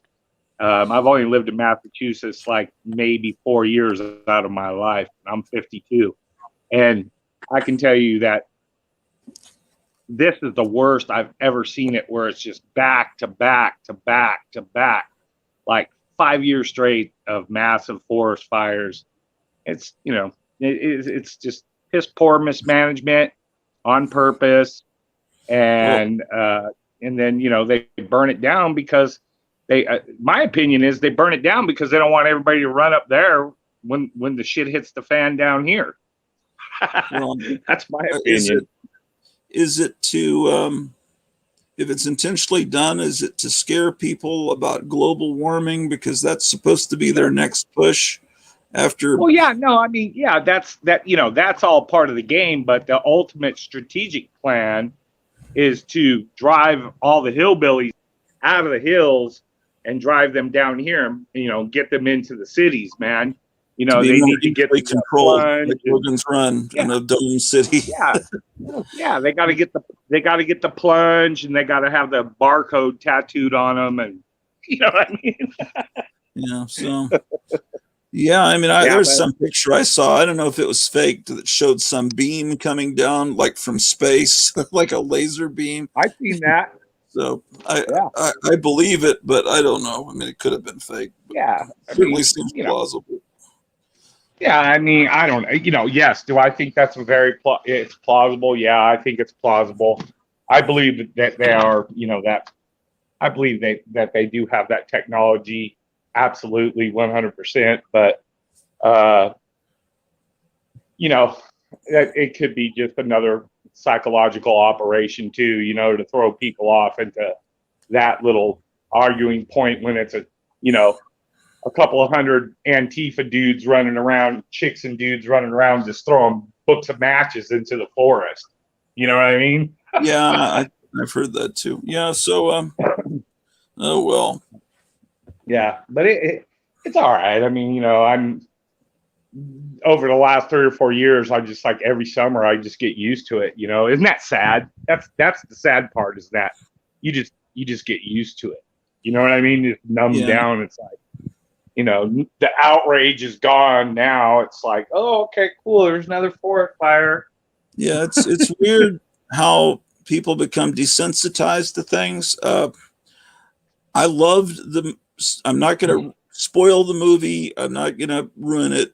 The movie, the Suicide Squad movie that came out yesterday. I promise everyone I'm not going to ruin it. But it's the gore in the movie, which I found hilarious, is beyond Saving Private Ryan. And when that movie came out, I saw it with my father, who was a veteran of 2 wars. And afterwards, you know, in front of that theater, he was smoking a cigarette. And he said, that's the most accurate that Hollywood's ever come to showing warfare. He said, the only thing it doesn't really show is the unnatural quiet. He says, war is not always bombs exploding and gunfire. It's most of the time, it's an unnatural quiet. Nothing, no birds, no bugs. You don't hear anything. It's total silence. And that's, Yeah. and then with there's occasional big explosions, and then lots of quiet that could go on for weeks. And he says that's the way war is. But he said that movie came the closest. And this comic book movie with characters that, you know, from 50, 60 years ago that Batman apprehended, like the Polka Dot Man, and that were in the silly early 60s, late 50s Batman comics. There's violence that is far beyond, but it's done with humor. But then you realize that how desensitized people are becoming through Grand Theft Auto, through movies that, I don't know, Saving Private Ryan's 20 years ago, maybe, I don't know. And then you go back to the John Wayne movies, you know, and my father helped out with the movie The Longest Day because he was stationed in France, and they had him help supervising with the Hollywood people to stage that stuff on the beach there in France. But I don't think you see much blood in that movie at all. I mean, in the old movies, they didn't. And it's just like, if my father walked in, and I was watching the Suicide Squad on HBO, he would have fucking flipped. But that generation's pretty much gone. The people that have seen this stuff. And now we got all these kids and people my age that have only seen this in Dawn of the Dead or on video games. And it's like, you step back and you occasionally hear a review on people on YouTube saying, well, that violence was pretty. And I was thinking, well, a few years ago, this wouldn't have even gotten an R rating. It would have been, because remember, Dawn of the Dead, they wouldn't even give it an R rating. They used to have the NC-17 rating for a while. It would be that. Just, I don't know. But it's a great movie, but I'm just thinking we're being desensitized, and maybe it's on purpose. I don't know. But yeah, there's going to be tons of kids that watch that movie. I've got a buddy, you know, he's back when Al Qaeda was going all crazy and we were all off in the Middle East, he would just like sit there and watch like real beheading videos and all that stuff. And I was like, he's a pretty crazy guy already, and I was like, what do you watch that stuff for? I mean, it can't be healthy for you. You know what I mean? It's like, and he goes, well, just in case it gets, it has to get to that point. And I go, well, dude, if it gets to that point, you ain't going to need to see a video. You're just going to be knee deep in the crap. I mean, yeah, it's not healthy. And that was right after 9/11. All those videos came out, and that was horrifying. Yeah. Early days of the internet when people were, there was that website called rotten.com. It was like rotten.com. Faces of Death a few years before on VHS. What? Faces of Death, exactly. I remember that. Right. Faces of Death. But yeah, that most of that movie was fake. But yeah, it's. But the movies, it's fake, but it's getting. They can do it pretty real now. It's just like. But this movie is definitely on par. It's a comedy, but it's on par. It's like a comic book.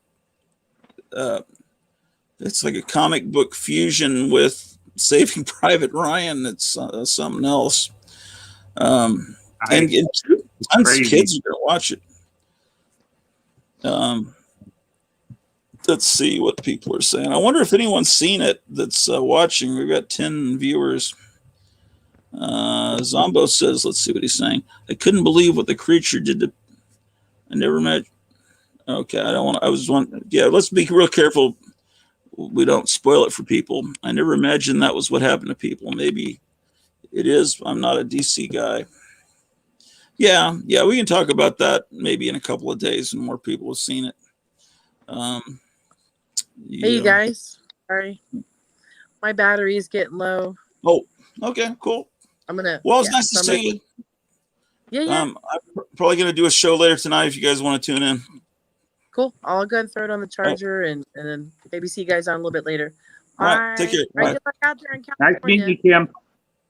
Yeah, take care. Yeah, be safe out there. With all those crazy fires. So, all right, take care, guys. Send Cleo my love, or send Mrs. Orloff my love. Right. All right. Bye. Fine. But I mean, you're not in danger from these fires. I mean, they're not going to reach you. It's just having to breathe that shit in. Oh no. Like Pompeii. It's not like Mount Vesuvius. You're going to be found in 2,000 years and put in the museum, laid out with next to your dog. Just watching something this morning on YouTube that said, the reason they didn't show Pompeii for years is like every other tile that they were finding were like horrible X-rated pornographic.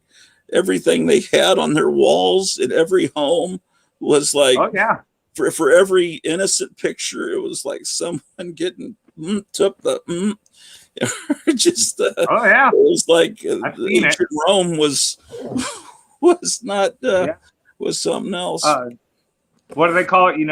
Jeff Bezos, Amazon. I mean, look at the side of your package, dude. What's that? Yeah, I thought, where did that package go? I've always thought that, and I thought, am I just? No, I mean, look at it. It looks exactly like Pompeii. That's like a phallic symbol, man. Yeah. I thought that. Yeah. See? And it looks like his spaceship too, right? His spaceship was like right out of Flesh Gordon. Yeah, but the phallic symbol would be more correct with Jeff Bezos' attitude, where he's dominant. That's what a phallic symbol is. That it's a sign of dominance. It's like I rule, and so that's like when that logo came out, like, because that wasn't the original Amazon logo. I remember it was something else at the very beginning, and then all of a sudden it had changed to that, and I was like, me and Cleo, we always talk about all the stuff that's right in front of your face that you never pay attention to, And I was like, yeah, look at Amazon. I go, that's like a sign of dominance right there, a phallic symbol, She goes, Yeah, I oh, noticed yeah, you're that. right. And the other thing, these Amazon vans, I remember when I first saw the Amazon vans, just one day they started to appear. And one was down the street the other day, and it just looks like a menacing vehicle. It's dark gray. It almost looks like something the secret police would come to, and they throw you in the back, and then you disappear. And who knows? They may Yeah. be used for that stuff. The people talking about that. We got to be careful what we say, but people are talking about that there's a speech being crafted that's going to be delivered this week about maybe going back into a national lockdown, and so that Walmart, Amazon can start being the only companies to make money again. And so there's like what I was talking about earlier in the show is like there's this feeling of unease everywhere, and Cleo's really feeling it. Like she's like, I don't know if she's awake yet, but it's like. But it's like she can't sleep at night, and it's like, it may just be the type of shows we're watching, but it just doesn't feel, that's why we got this thing that cooks. I hope this isn't a piece of shit. Do you think this is good? Do you think it looks kind of cheap, but no, that's good. That's we've also got a barbecue top of the line. Oh, is it good? Well, I'm sure she researched it. I'm not doubting her research skills, but anyway, so we got that. So, but now we just got to get some food and stuff. Yeah. So I don't know, man. I don't know, dude. I was just what was I up to the other day? Oh, well, it had something to do with that paperwork we were. Oh yeah. Oh, that's what I was going to tell you is that. I'm gonna take and write down like all the comic books that store ordered. I noticed you guys were kind of doing it that day, but I want to take and write it down, and then I'll text it to Cleo, and then that way you have it, and then you can look up all the comic books that guy was ordering. I think that would be pretty cool, and you could do like a little tasty thing, and then like I need to get the guy's name that I sold that other stuff to, but what hit me in the forehead was, you remember that piece of paper I read where it said that they had sent him too much too much in his order, and they were going to be drawing back. I think that's why I had that big old amount of paperwork. Was because a lot of it was like doubles, man. Like 80% of it was. Mm-hmm. And I think that's what that letter that he wrote was saying that. And that makes sense. They got like all this extra ordering stuff and all this stuff. So they just like wadded it up and threw it up, in the attic or wherever, or someplace first. And then it meandered up to the attic where I ended up finding it. That's why I think that's why all that paperwork exists. But I really do. I think that's what happened. If the guy you're selling it to is planning to resell it, then having doubles his money. If he's not going to if he wants to keep one and sell one, then it's perfect. So I don't see why he would complain. I mean, you get what, it's amazing any of that exists. So this is what I would do is I would go to mycomicshop.com. There may be better ways to do it, but the thing about it, let me just look up a comic at random. Give me a comic title that you remember. From that paperwork? Yeah, or just I'm just trying to think of let's say All-Star Comics. Yeah. Okay. You type it in here. And it went from 1940. They revived it in 1978. The cool thing about this website is over here, it gives you the publishing date, June 1940. And actually, this would really help you because you have the month and you have the year for each one. If you click on that, June 1940, I think it'll take you to every book that came out in June of 1940. So this is actually just like what you've got, except with pictures. So this, Yeah, I didn't even realize this. So everything that's dated June 1940 is right here. So you could check it right off with that list. See, this is a pulp Ace High Western. There's Action Comics number 25. And the cool thing about it is Yeah. you can blow up the picture. And usually when you search for pictures of comics, a lot of times it'll give you the one that says mycomicshop.com, because they've created this archive here on the internet with all the comic covers. And then it tells you whether or not it's in stock. And so this is all the stuff that place is in Texas, right? Yes, it's it's like a mile from me. Yeah, I know. I seen you do the drive-by thing. Comic store. They closed the brick and mortar. They have a huge warehouse, and it's just only mail order now. So I think you had November 1939, and so wait, I don't know if you can just type it in that way, or can you? I think it did work that way. Yeah, November. See, you could just type it in here instead of a comic title, and so except I'm not getting pictures. So maybe that's not the best way to do it. Let's try this. I think you have to click over here. Oh, that thing started in the 20s. So shoot.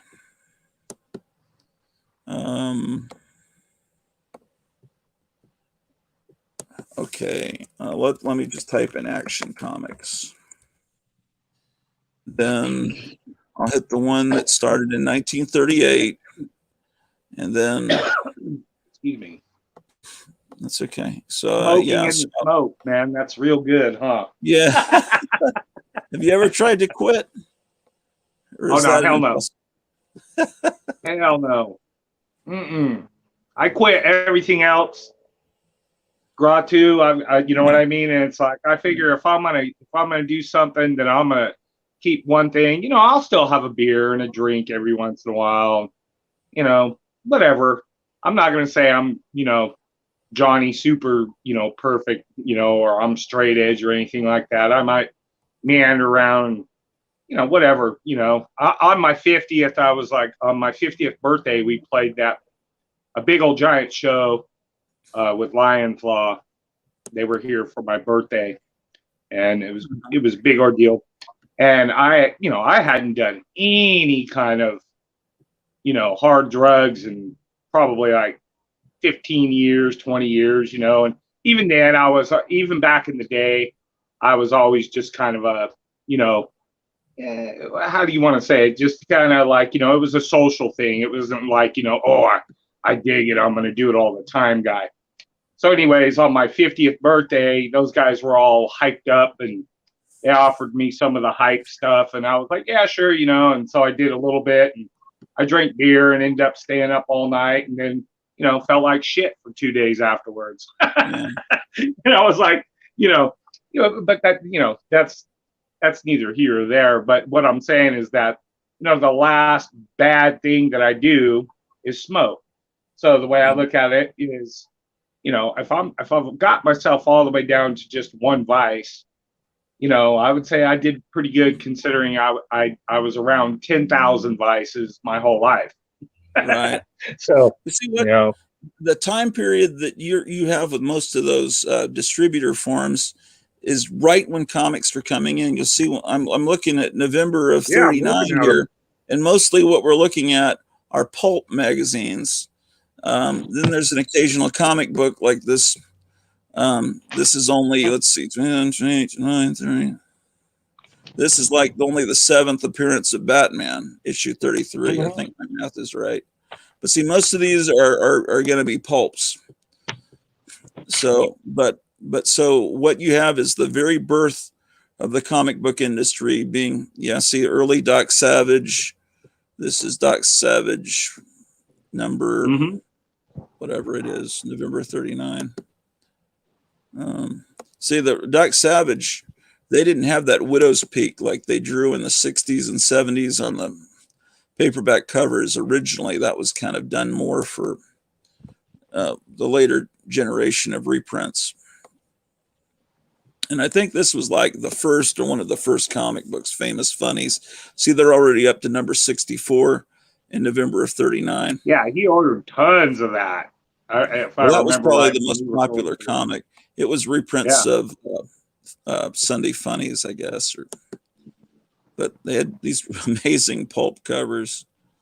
But so this would be a good way, going to mycomicshop.com and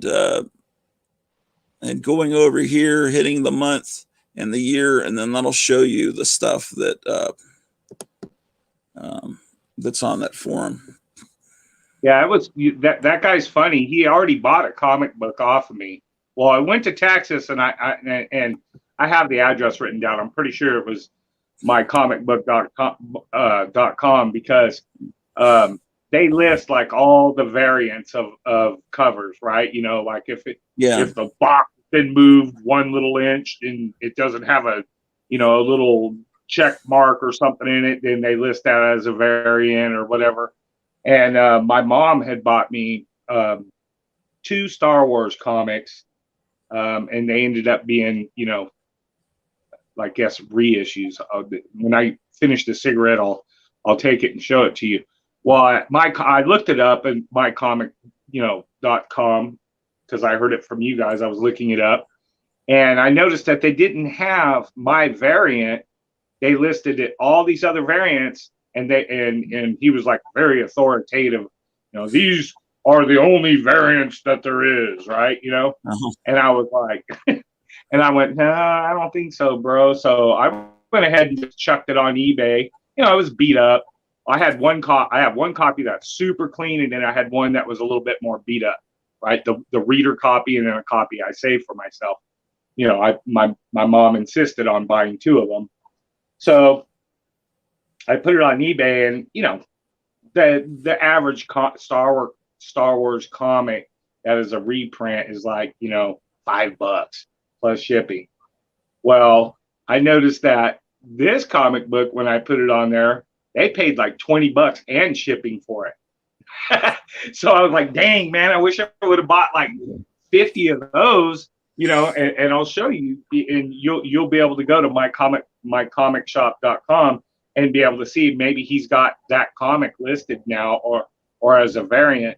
It had something to do with the white box in the corner. Like they said, if it has a white box in the corner and it has like, this thing in it, and this one has this thing in it, and this is all there ever was. These are the only variants. What time period is this from? 1977. Oh, okay. I see what you. I thought it was one of those, all these millions of new Star Wars comics. Okay, no. I bought it when the movie first came out, but right. Everybody, the place that we just happened to stop at, my mom stopped at, only had the reprint version, and I guess I was tugging on her saying, "Come on, Mom, buy it for me." I barely kind of remember being at that place, but whatever. And she bought 2 of them, and I remember they weren't 10s, they weren't 25 cents or 35 cents each. They were 40 cents each because they were in demand. I remember that. He had the price cranked up on them a nickel. And there was a price difference, I think, on that first issue where some were 30 or some were 35. It was something like that. Well, the thing about that, I dug the comic book out. Yeah, Star Wars was already on issue 4 when the movie was released to theaters. I think 3 or 4. Yeah. So those early comics, I think more people are going to have the reprints because kids didn't know what that was. I was buying it, but the comic book guys were buying it, Yeah, but anyways, here, I'll show you the comic right now. Here, here's the comic. Oh, hold on.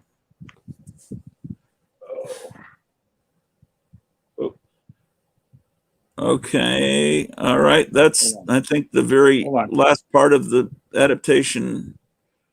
It's hard. It's real hard to do it. You got to go the opposite direction of where you think you're supposed to go. Yeah. You see that little diamond? Yeah. That means it's a reprint. It was That's probably right. sold in a pack of 3 comics, I think. Whatever. But this variant of that diamond Uh-huh. was not listed, and it never existed as far as comicbook.com went, right? Well, they're not perfect. Yeah. Yeah, exactly. But I'm just saying, it didn't exist. And, well, maybe it did, and he just never knew about it. But he sure as fuck seen mine, and he jumped all over it. You know what I mean? He was like, it was him and one other guy who ended up getting bid up to like $20, and that thing was like garbage compared to this one, and I was like, cool, I'm gonna hold that one. Here, I'll show you some of the comics I got. These are just some of them. I've got, let's see here. Let's get this over into the light. Blade Runner, #1.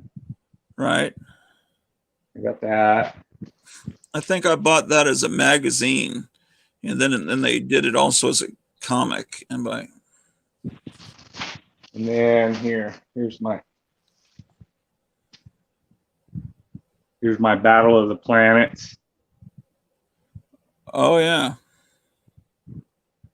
And then my mom was taking all this stuff, and she took it out and had it at a yard sale. She marked them all, and and they didn't sell. And she's all, well, your comic books didn't sell. Do you still want them? I was like, oh, yeah, throw them in the thing. She had took and written all over them. Thank goodness. Oh, thanks, that might Mom. be why they didn't sell. Yeah, no kidding, huh? I don't know. This is back before everybody got anal about it. Here's Era. I like that comic. Yeah, I love that comic. These are all. Yeah, these are okay shape. Here's my Micronauts. The first issue, yeah. Yeah, I enjoyed that comic too, the early run of it. And my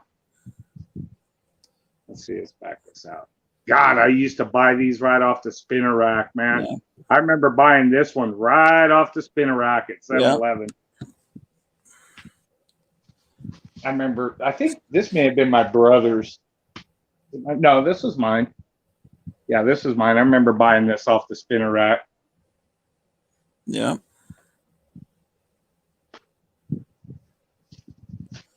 And then, yeah, I kind of remember. I remember buying this one too a little bit. Yeah. And then, let's see. Yeah, I remember this one. Supervillain team up, yeah. Yeah. This is June 17. X-Men, I remember this.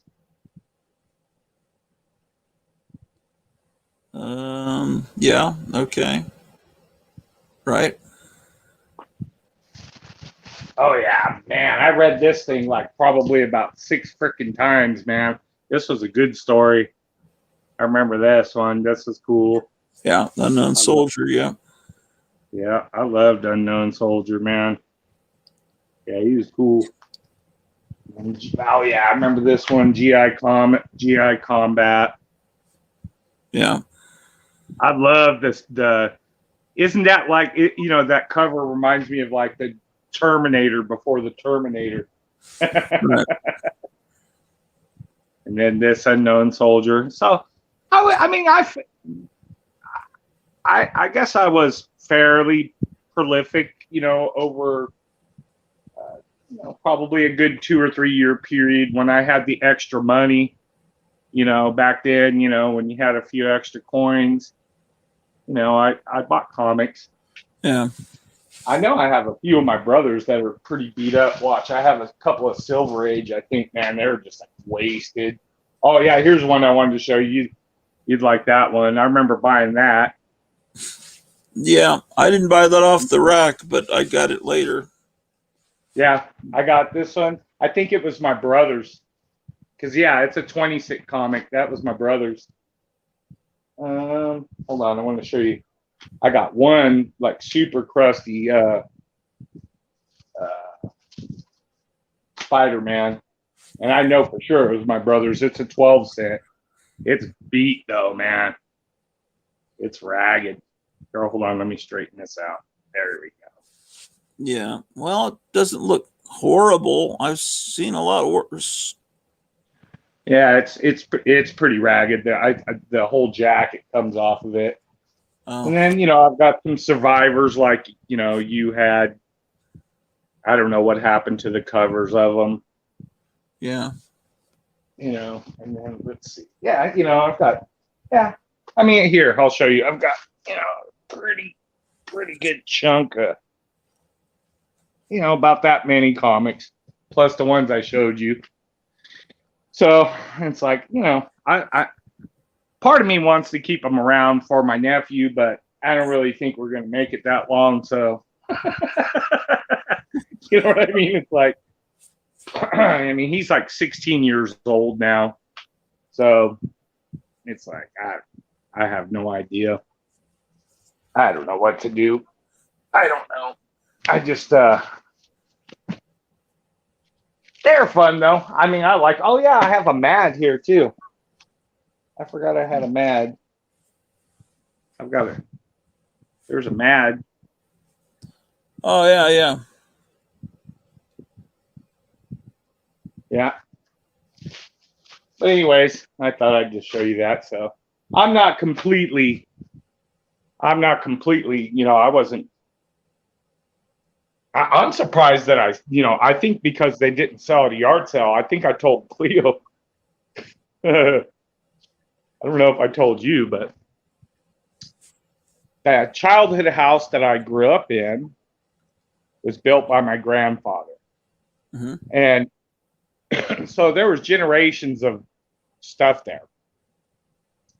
And different circumstances and things that had happened pretty much left me like the only one there when the property was sold. So I was like overwhelmed. I was like, 20 years old and like overwhelmed, cleaning, taking everything out, figuring out who wanted what. And I remember going up into my room and I had my toy box. And I had my brother's G.I. Joes with the diving bell helmet. And then I had a couple of G.I. Joes that were mine.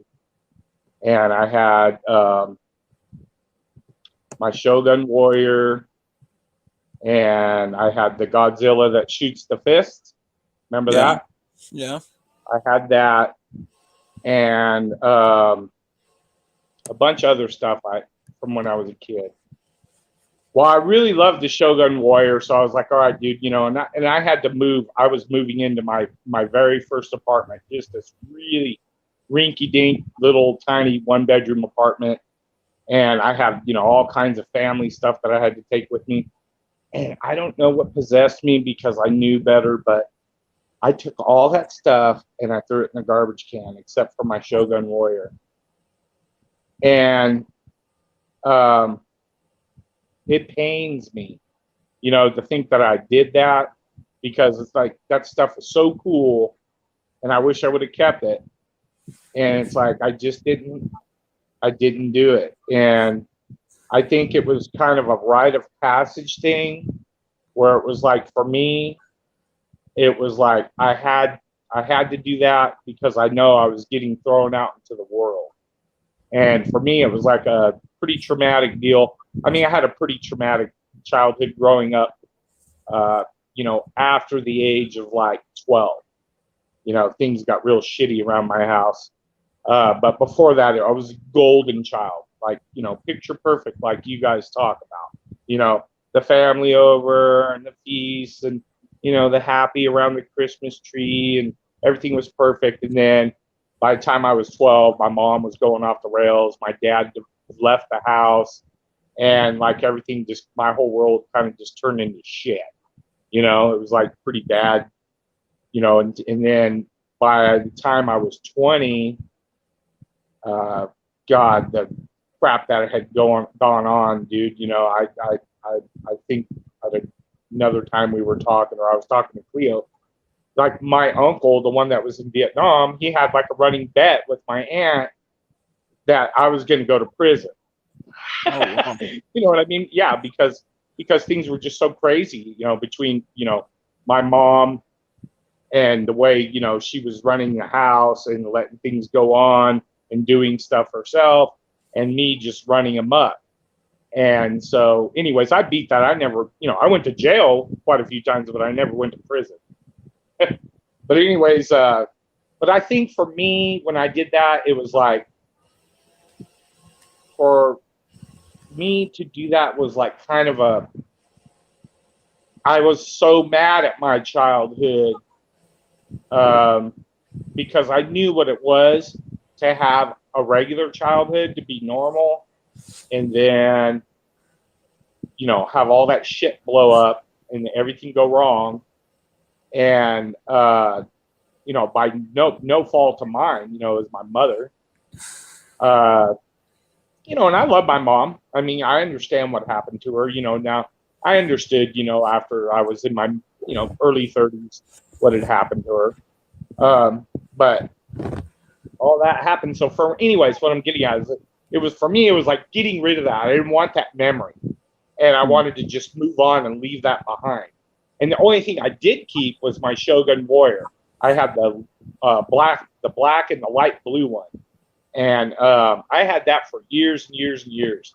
And then a while, when I broke my ankle about 5 years ago, and I couldn't do anything. I couldn't work. I could barely do anything. And I got behind in my bills real bad.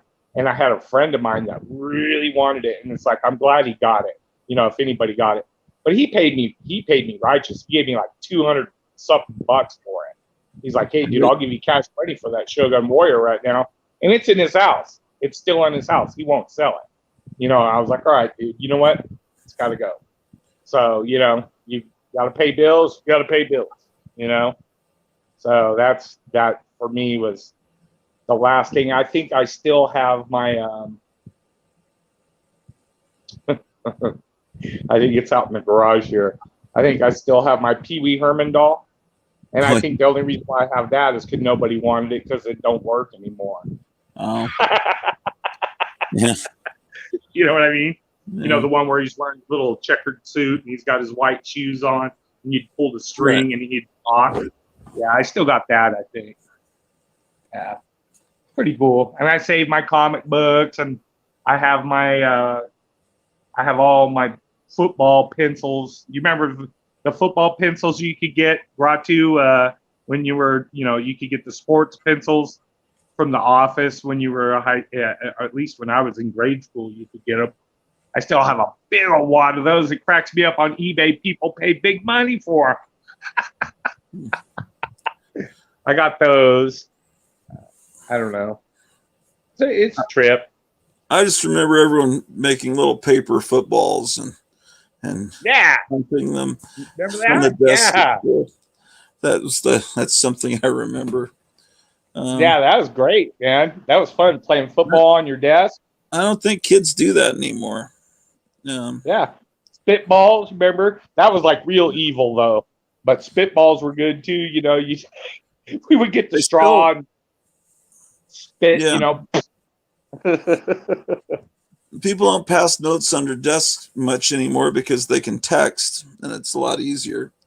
But Yeah. but they still soak the toilet paper rolls and throw them on the ceiling.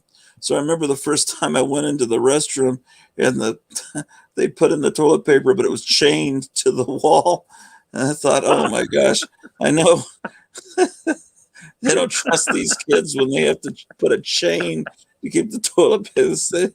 They don't use the toilet paper for the purpose, because I'd go in there, man, and I'd see these giant turds that were like so long, winding around.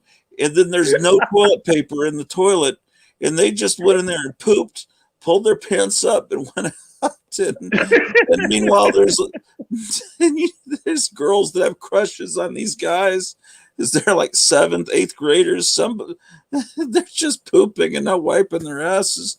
And it's like, what is going on with this world? Yeah. There was one that was so Oh. huge I had to take a picture of it. Yeah, I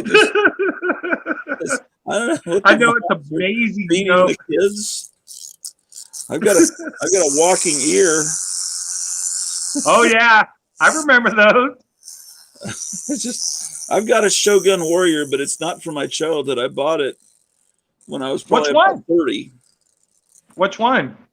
Is Let it the me light blue one? let me open a window. It's downstairs, and let me open a window here, and I'll find it because there weren't that many of them. Yeah, there was only 3, I think. I've got something over there. I think it's a GoBot. Is it up here?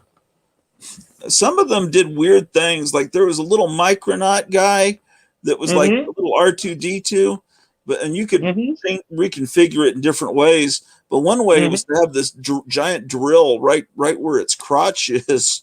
Yeah, I think that might have been the way it was supposed to be. I'm not sure.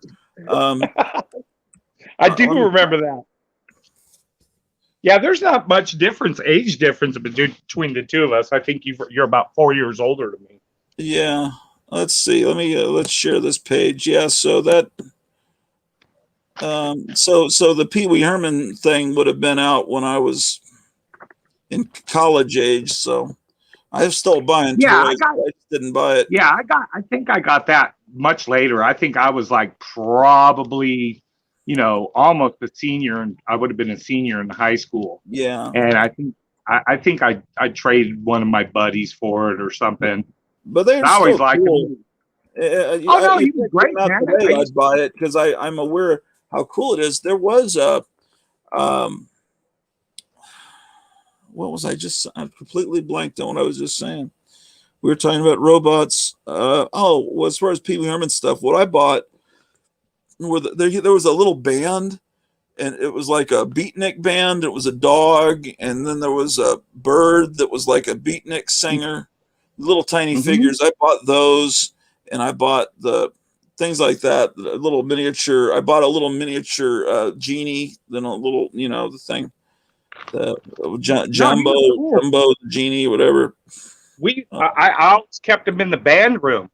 So like, it was like the funny thing in the band room, we'd have Pee Wee in the band room. Sometimes we'd put him in the bass drum.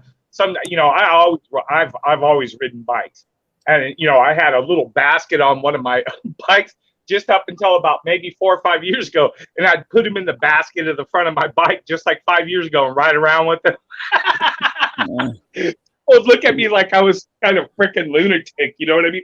But that's the effect that I was going for. I want people to trip out. And it's like people who really know me, they were like, oh, dude, that's hilarious. It's so funny. But like you could see other people like giving you the evil eye, like, that dude's a freak, man, That's a cool sticker. I don't remember that from back then. That might be newly done, but it shows all of them. And then Godzilla and I guess Rodan were also part of the line. The one I've got is this one. This thing. The one with the red? Now that's the one. Yeah. Which is see how yours see how yours has that turquoise blue on the top? Mine had the mine was the other one. It was the one with all the highlights were turquoise blue on it. I don't think that's one of the original ones, is it? Because the original ones there was only 3 or 4. There's the turquoise blue one I had. That's the one I had over. I'm looking at it. It's on the right of. It's on the. What I'm looking at on the screen is it's on the right of the screen. That's what it looks like. This one here. Which one? Put your cursor on it. If I push on it, it opens up another window you can't see. To the left. To the left, where it's all the light blue on the legs. Oh, this? Yeah, I think it's like what it looked like that. Yeah, kind of. Yeah, those are pretty cool. Those look like later. I think this is the original lineup here, isn't it? I think so. Mine was like super tall, dude. I mean, it was like well over 3 feet tall. Right, they were tall. Yeah. Here's the. That must be the Sears catalog ad. So Yeah, and they I go didn't for a even. couple hundred. Yeah, look, they're $300 My in the parents box. didn't even buy it for me. I traded. You know, we were like an average, you know, working. My family was an average working class family. You know, we had 2 cars in the driveway and all that. But my dad was always, since my dad was a World War II veteran. He was, you know, older than my mom. He was real frugal, real tight with the money. So he would never let me buy any of that stuff. So, but I had a buddy across the street. His parents were like, yeah, they just like bought him everything.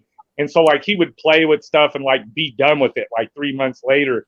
And I remember he had all the Shoguns and he had 2 of the light blue ones. He goes, well, I'll trade you one of the light blue ones for that old beat up. I had some old beat up Husky bike or something. And I told him, I go, oh, hell yeah, I'll trade you that old crappy Husky bike for that Shogun Warrior. You know what I mean? It's like, I think I was happy, man. I was like, cool. I liked it. I remember my dad going, where'd you get that from? And I was like, I traded Art across the street. And he was like, what did you trade? And I go, I traded my old bike that you bought me when I was like in 4th grade. And he was like, he just looked at me and shook his head. I remember. It was funny. He's just like, oh man, you know, yeah. So, the old man was great. By the way, cool, for those man. of you that are interested in the Guandanaland comics guy, he sent me at 5:40, which is Central Time. That, you know, about 15 minutes ago. He said, soon as everyone is settled and I know when I have a block, I'll message you. Won't be terribly long. So when he messages me, what I'll do is I'll end this show and I'll start another one so that people won't have to fast forward 3 hours in to see him. It'll start. You want to get off now, Gratu, so you can go get something to eat? I don't know if she's awake cool yet. with that. No, I don't think she's awake. But let me see if I got this other robot over here. But yeah, if you need to go, I'm just. No, I just thought I don't want to tie you up and turn you into a zombie. I want you fresh for the. I want you fresh for the interview. You know. I thought I brought that robot up here. Nah, I'm cool. Yeah, I guess it's not here. Watch, I'll show you. I think I'm out here. I've got him out in the garage. I've got my. He lingers out here now. He's pretty beat up, you know, and pretty, you know, smoke ridden because he's been, man. I mean, he was like the focal point of like, you know, all the big parties we'd have. But here, let's see if I can. He's still there. He is. You see him? Oh yeah. They should have made him a ventriloquist puppet. It almost looks like it could be one. Yeah. Yeah, man, he's a lot of fun, dude. Here's our scooter. You know, we got scooters and we got all kinds of stuff back here, man. But anyways, yeah, he's great. I've had him. You know, he's one of my joys of, you know. I forget how I ended up getting him. I traded for him too, and it was later. You know, it was later after. Oh, you know, that, like I said, I had to be in, you know, almost, you know, out of high school, you know, because that came out pretty late. I remember all the little kiddies were, oh, look, you know, they were all happy about it. And I always liked Pee Wee Herman, but I always figured I was like, oh man, I'm getting to be a teenager now. I play in a rock and roll band. I can't be like a Pee Wee Herman, you know? And so, I mean, I liked him, but you know, you couldn't get into it like the younger kids did, you know? Yeah, it was about 85, 86. It seems like that show came on. Yeah. Yeah. And that would have been about 86, 87. Yeah, it was like right when I started playing in, you know, locally popular, you know, bands getting pretty popular. Yeah. How far? Where have you gone on tour? You've gone to Europe, or? Yeah, I've bounced around. I've been over there. all through the United States, Mexico. I've always wanted to go to Brazil and like South America, but we never got the chance to do that. Spain, Italy, we did no, not Italy, Spain and England and France. I always wanted to do Denmark because, you know, my family, half my family is, you know, the big Denmark thing, but we never got a chance. I never got a chance to get over there. France was a trip. Spain was a trip. It's a trip. I liked it, but I was like, I was more, you know, I guess my affinity is, you know, I like to explore, but the affinity of me has always been more Americana. So I like, you know, America, even though it's a more arduous and torturous, you know, the cross country across America in a, you know, shitty beat up punk rock van. You know, yeah, it was fun though, you know. We had a lot of fun, and you have to do that. I always tell these guys, you know, you've got to do that stuff no later than your mid-20s, dude, because by the time you start getting into your 30s, if you're still dragging your carcass around in a beat up van, you know, chances are it's not going to be good for you. You know what I mean? You know, the Rolling Stones are about to tour, and they're all early 80s. They got to be in their 80s. They've got the red carpet tours. You know, it's not that way for punk rock bands. Punk rock bands is pretty rough and tumble, man. You know what I mean? And back then in the 80s and 90s, early 90s, it wasn't as sleek as it is now.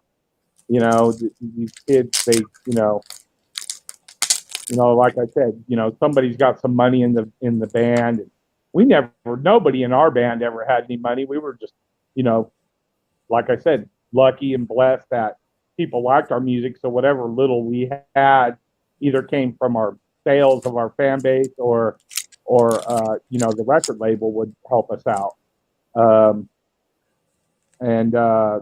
You know, but like I said, most bands nowadays, you know, you really look into it, and like most of them have, you know, and I don't begrudge them. I think I think it's a great thing. I wish it was me.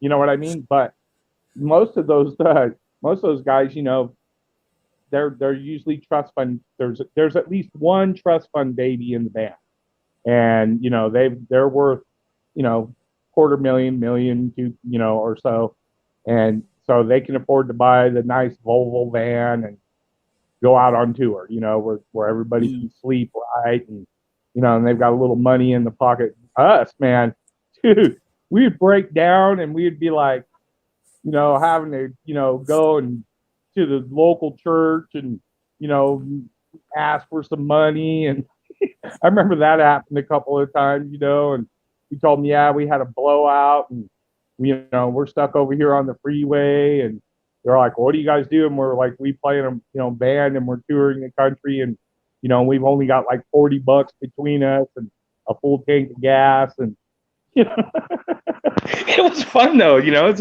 like hobo. You know, you're like a hobo out there. You know, going around and playing, and you know, other gigs were wonderful. You know, you got paid right. You know, there was, you know, lots of gigs where you walk out with $700-800 each in your pocket, but most of the time, you know, in punk rock, you know, you're lucky if you get a couple $100 for the show. You know what I mean? And it's like, you know, that's just the natural order of things in the genre of music that we played. We never had like, you know, the production guys and the, you know, all the stuff, you know, where, you know, it did, you know, that's why I'm like, you know, whenever I'm very vain, like when it comes to like all that stuff with music. It's like, to me, it's like killed music, you know. You have like all these people making their living off of the band, and it's like, you really, you know, I guess it's necessary for some things, some bands, because they've gotten that big, but you see them like murder a lot of bands before they ever really make it, because they have like all these people, like, you know, their whole thing is like, you know, oh, you got to pay the artist, and you got to pay this, and you got to pay that, you got to pay this and buy that. And by the time, you know, they've done all that and the band went out there, all the money went to everybody else, and then the band doesn't get anything.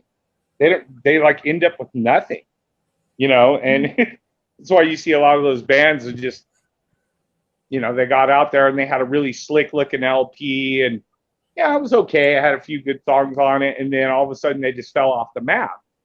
Well, it's because everybody had everybody had leached off of them and took all that from them, and then like they didn't like it.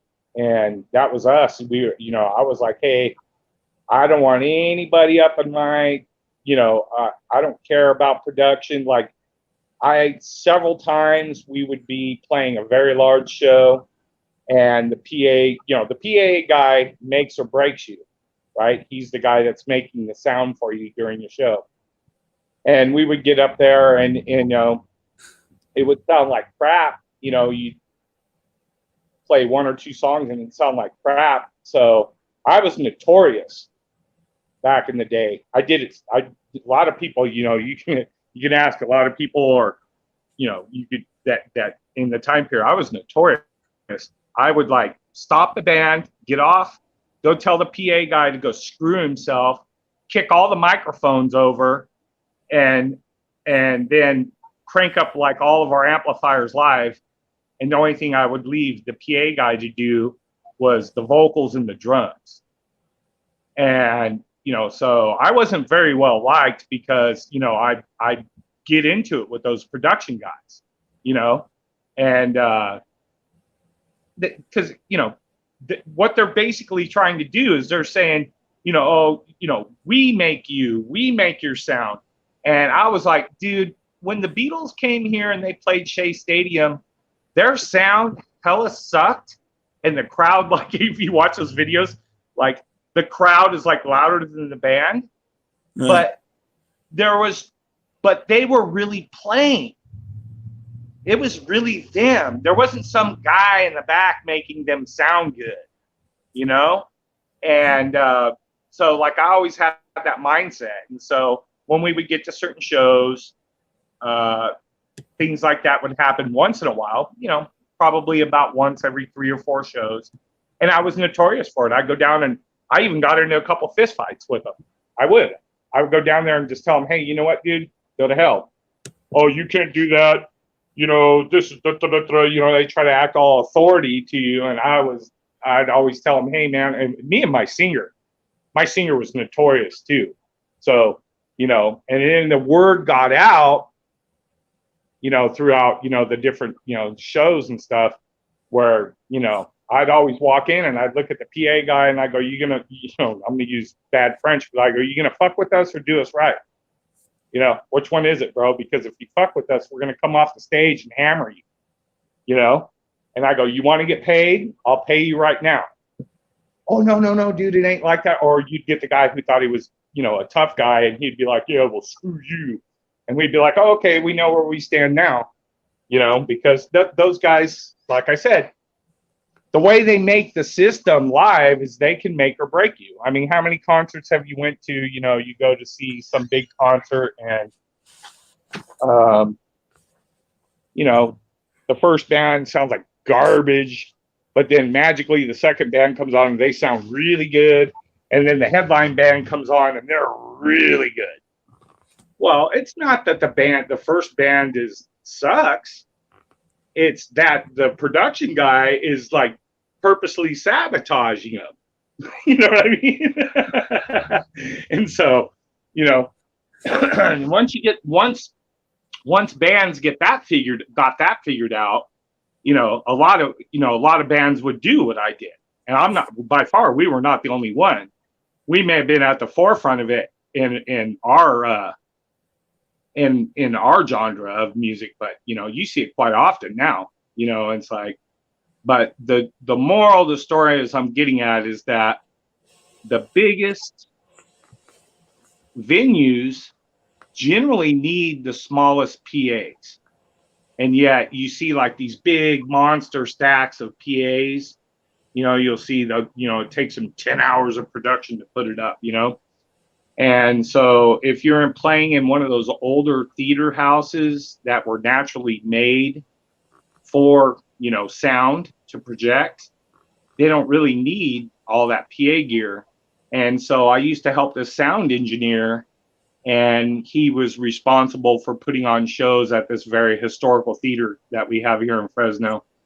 And I told him, I said, why are you wasting all your money to these production guys? He'd always come in at the end and he'd barely make like $800 for like 3 days work or whatever. So I finally told him my theory, like I just told you.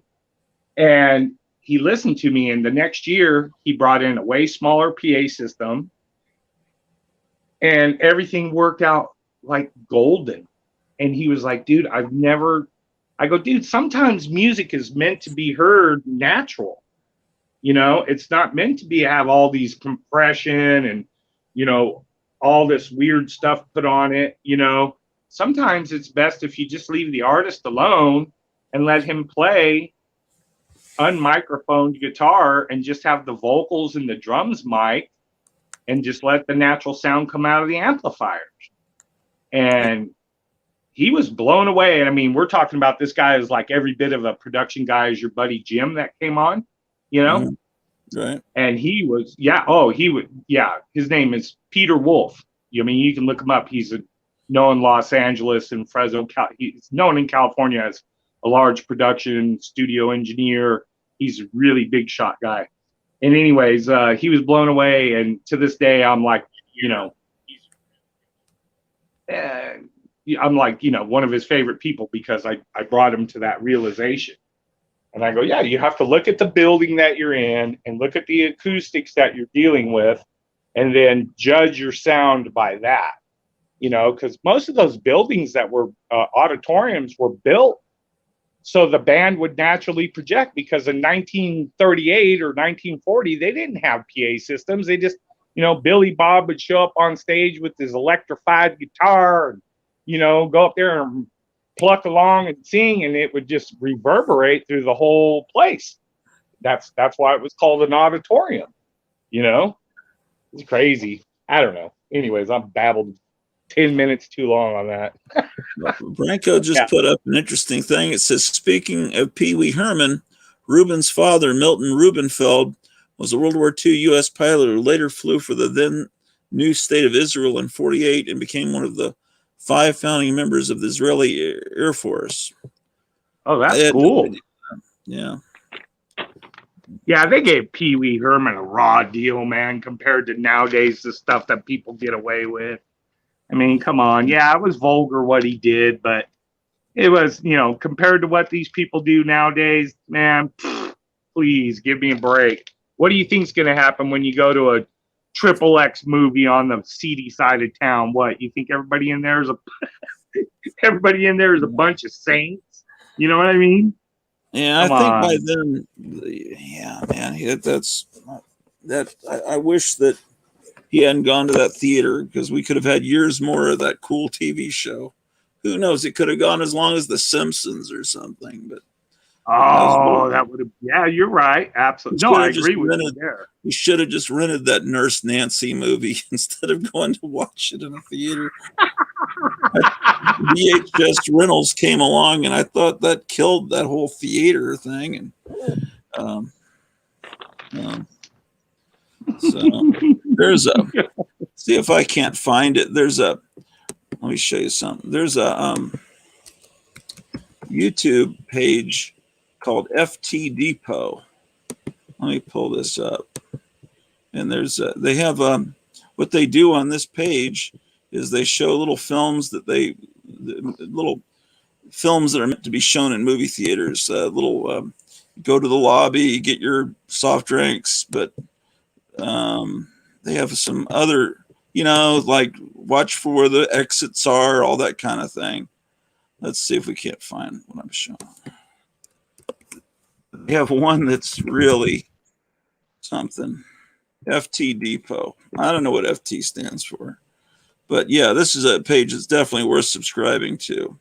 So you go to their videos. Let's see if I can't find the one. You know, it's like just commercials from the 80s. You know, I remember this thing with the talking lighters about flipping your Bic or whatever. As we can, let's flick our Bics. I don't know about you. I remember that. Yeah, it's stuff like this, but let me find that one. Oh, and there was a cool one for a comic book store. I've shown this before, from the 80s. Cosmic Quest has one of America's largest supplies of Doctor Who, the longest running science fiction show in history. Plus, Tulsa's largest inventory of Star Trek material and paperbacks. Also, baseball and science fiction gum cards. And role-playing games, including Champions and Starfleet battles. We carry a huge inventory of comic books, new and rare, including direct sales titles, such as Red Star, Vigilante, and Infinity Incorporated. Come in and see that comic books are a great investment for collectors, not just for kids anymore. We also carry original movie posters and can special order older posters. Come to Cosmic Quest, next to the Bowman Twin Theater. Bring your ticket stub for 20% off of all movie posters. I see this recommendation down here. Dr. Dre's oldest daughter homeless.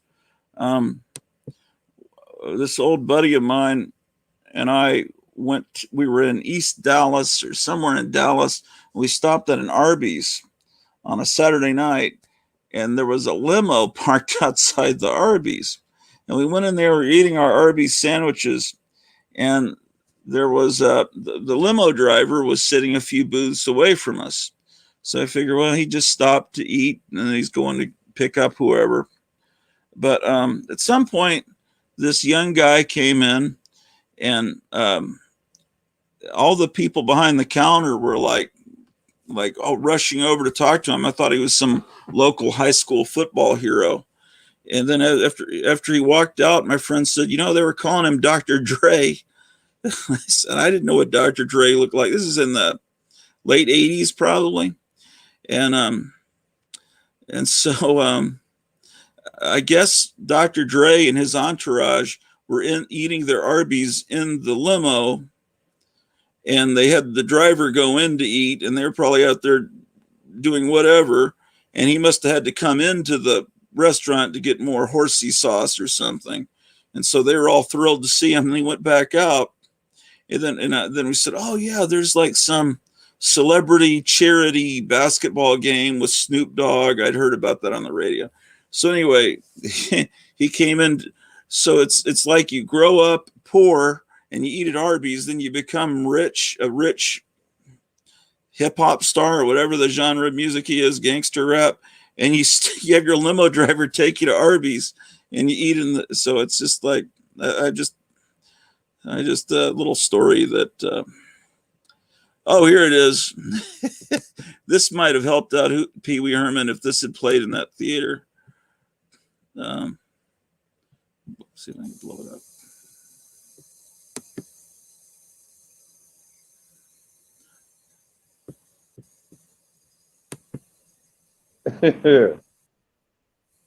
You got kicked out somehow.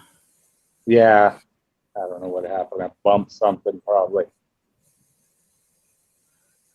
So that's you can play that in your home theater and maybe get some laughs. But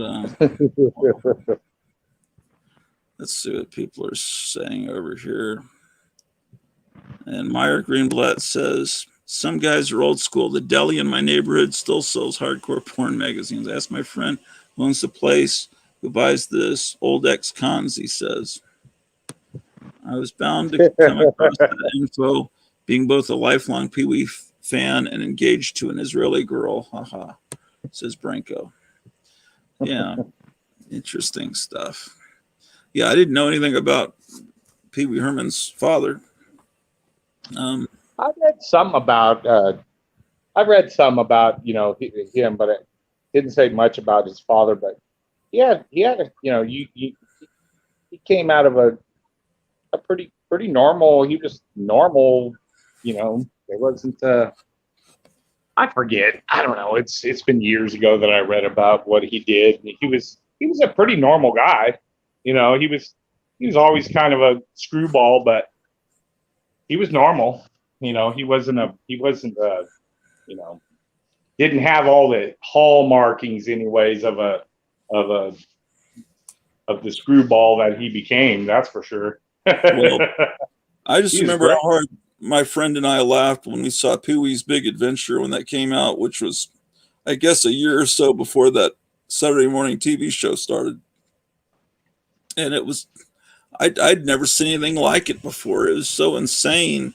I mean, Jerry Lewis always played this little kind of man-child, retarded kind of, I mean, that's kind of, I hate to use the R word, but I mean, that's basically what Jerry Lewis was doing. He's playing like he was mentally handicapped.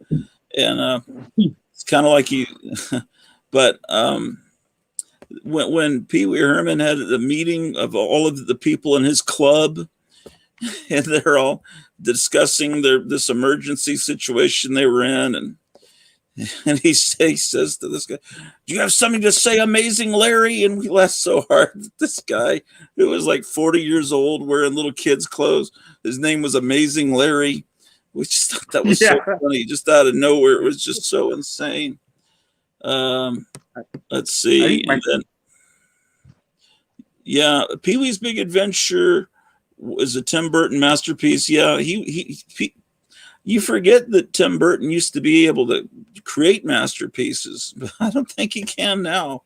Everything's exactly the same. But that Ed Wood was really good. Hello, oh, my wife's here. So, I just telling Greta that we got the little grill. I got it up here.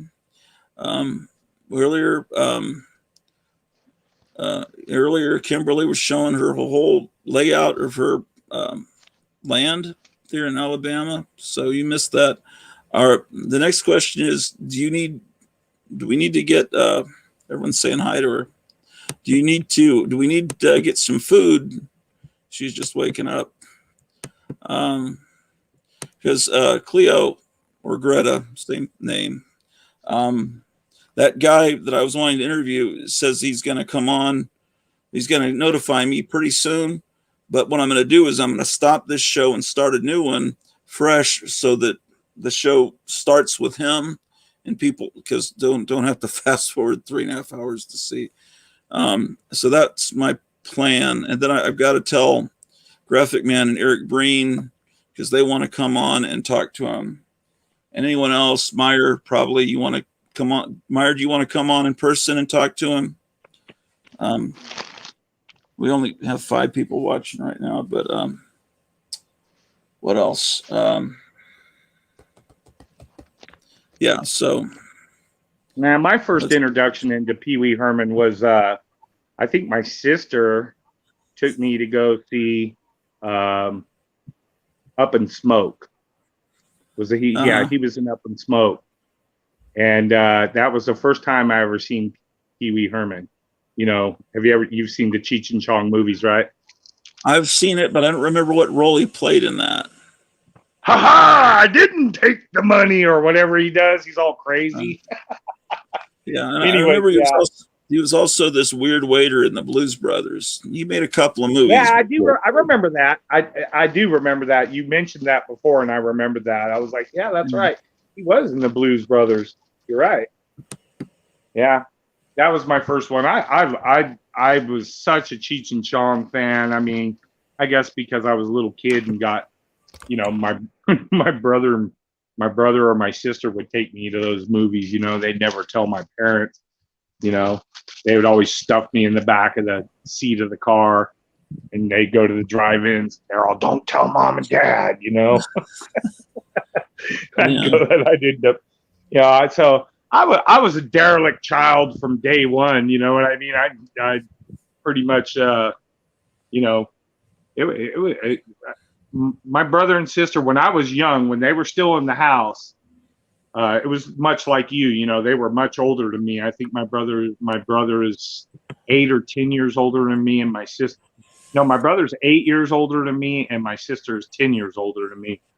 So when I was young, you know, they took me to go see Jaws, and that like absolutely traumatized the shit out of me. And like they're all, don't you tell mom, don't you tell mom. And Yeah. like I remember that summer I wouldn't go swimming, and my mom's all, what the hell's the matter with you? You know, you used to love to go swimming, and I was like, I don't want to go in the water. I don't want to go in the water. You know, That happened nationwide. My mom didn't want to see Jaws and then either.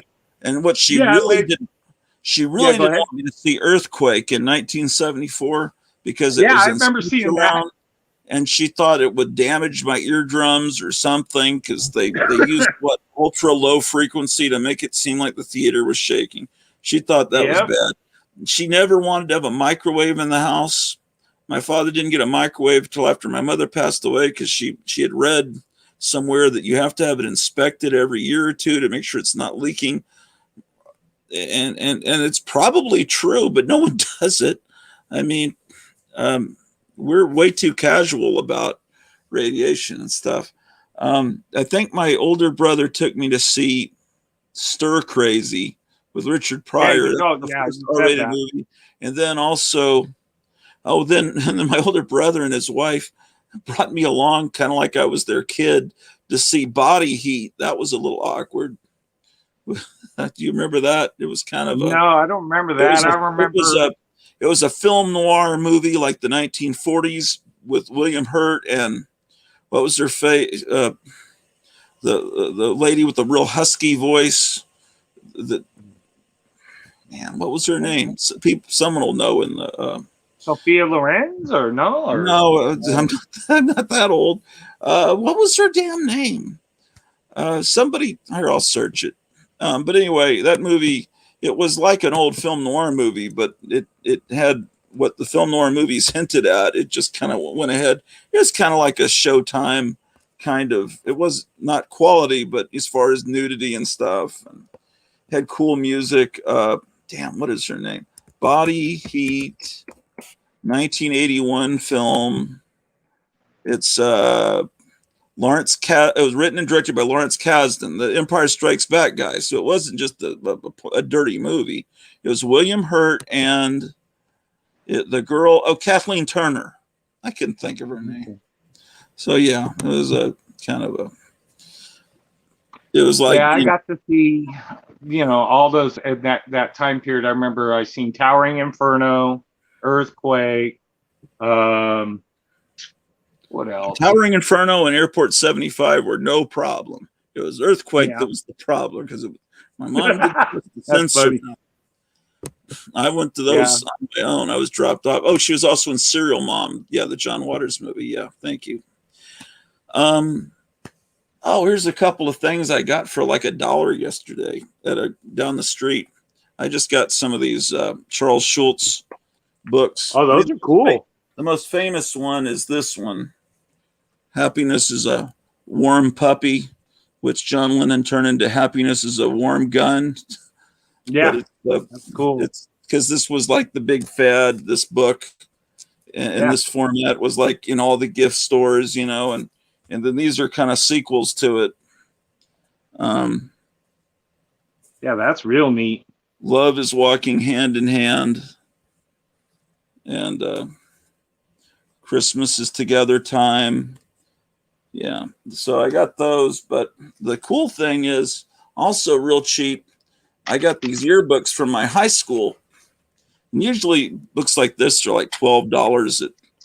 But this is like right before I went there. I went 81. So I have the 81, 82, 83 yearbooks, but this one is like 1979, and it's just cool to see. One thing I go to first in these old yearbooks are the ads in the back, because I remember the stores and the restaurants and the hangouts that aren't around anymore. And there's all the cheerleaders. Let me make myself full screen for a second. So Not that I wonder if anyone even would care about this, but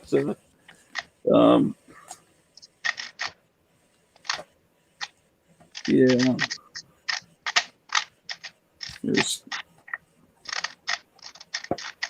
yeah, in 79. And then, ouch, I got That was a good year. That was a crazy year. then this is 77. Yeah, I think that's the year my sister graduated. 77 or 78. Yeah. I collect old yearbooks, but usually I would God, like, man. you know, I collect yearbooks that are more interesting, like they're from the 50s and 60s. And oh, I remember this snowstorm right around 77. They didn't Yeah. happen very often until Biden became president. He turned our electricity off. I came up here to where I'm at here on the 7th floor, and both the cats, I felt Pete the cat, and he was like real cold, like, and I brought some blankets up. I mean, I thought he was gonna, I didn't think the cats were gonna make it because it's like they were unnaturally cold. Like, I've never touched a dead body, but it's what I imagine that it's like from reading. I don't know. It just was surreal. Yeah, that was 0 crazy, degrees man. outside, and the power goes out. It's like, oh shit. Here's this disco, Jekyll and Hyde's, Arlington's most unique disco. Remember that was in the Forum Mall. I love that It had a artwork, big- dude. It had a wooden door with, you know, like in a fairy tale castle, like in a haunted castle, and it's right across from the Piccadilly cafeteria. There was this weird dark door, and inside was just like a 70s disco. And I love that. The artwork from that time period, a lot of people like they diss it, but is it just me, or do you see the overflow Gratu between the 70s and the 80s? Like, a lot of people look at stuff and, like, I remember like the early 80s, like people were still wearing bell bottoms, man. yeah, sure. And then this, even though this is this is a 1978, they've had that clip art since the 50s. They're using there. That is, Yeah, that Texaco. Yeah. they just pulled out an ad they had in the drawer from 20 years before, clearly. Here, put that in your book. Give them $5. Yeah. This is a cool ad. Yeah, that's neat. Congratulations, the graduating class of 78. Make a date to bowl with us soon. Yeah, what happened to bowling, man? Bowling was big too when I was a kid. Roller skating and bowling, man. There's the cheerleaders posing with a brand new Chevrolet. Ad for the local Chevy. Looks like a Caprice. The town was owned by the guy that ran the Chevrolet dealership, like in Animal House. The town was owned by the guy that ran the motor, the company that sold the cars. It's the same thing. Yeah. This guy Vandergriff, his father ran Vandergriff Chevrolet and all these different car lots. But he became the boy mayor in the 50s, and he brought Six Flags Over Texas here. Then he brought the Texas Rangers here that had been the Washington Senators, and he brought all this stuff and turned it into a tourist destination. And so he was Smart in a way. he was the mayor of the town, right? So he bought this prominent house. This house used to have all this farmland around it, including where I'm living. This was part of the land of this big giant mansion. So it was, he went away. That's all right. His phone battery must have died. So this story's horrible. But so there's the mayor, right? And right next to the mayor is my friend's family's house. And he and his brother, they collected movie posters, they collected monster magazines, they collected everything you can imagine. but they also collected World War II militaria. And so there was a flagpole in their front yard. It was right on the property line between their house, right next to the fence between their house and the next door neighbor was the mayor of the town, right? So they said, well, let's see what this flag would look like going up the flagpole, like in the movies, because they had a captured German flag. And they put it up the flagpole, and it was right on the property line with the mayor. So anyone driving down the major street that the mayor's house was on would think that the mayor was flying a swastika. And they got in so much trouble from their dad. It's like, God damn it, you're flying a Nazi flag in our yard. And he was a prominent dentist and next to the mayor's house. It's fucking idiocy. That's the kind of, they never show that in Leave It to Beaver, do they? Wally and the Beav never accidentally get in trouble for flying Ward's captured flag that he brought back from World War II. Imagine putting that on a flagpole. Imagine if that happened today. That would be on CNN. It would be all they talked about for 6 weeks. It's funny as hell. There's so many damn stories that we could tell. I don't know if the statute of limitations is up. Last week you saw Jim Conrad. You think he's just like a professor. He's so authoritative, and that guy was so crazy back 30, 40 years ago. There are so many stories, but maybe they're best forgotten, lost to time. But there's funny stories out there, man. I probably not the one I didn't know my friend at that time, but let's see what Meyer's saying here. Any comment on the guy with the plastic punji spikes in his yard? Wait, I'm not sure what story you're talking about. Work in process. I don't know if I've told you this, but I was going to tell this story the other day, but I don't think I did. One day, my father would drive me to school in the late 70s because I was in junior high school. So we come out, we get in the car, and I think my dad came out, and there was a policeman parked a little bit down the street, and he was kind of telling him to move. And my father thought, well, that's kind of rude. I guess he's needing to see, like to see if speeders are coming or something.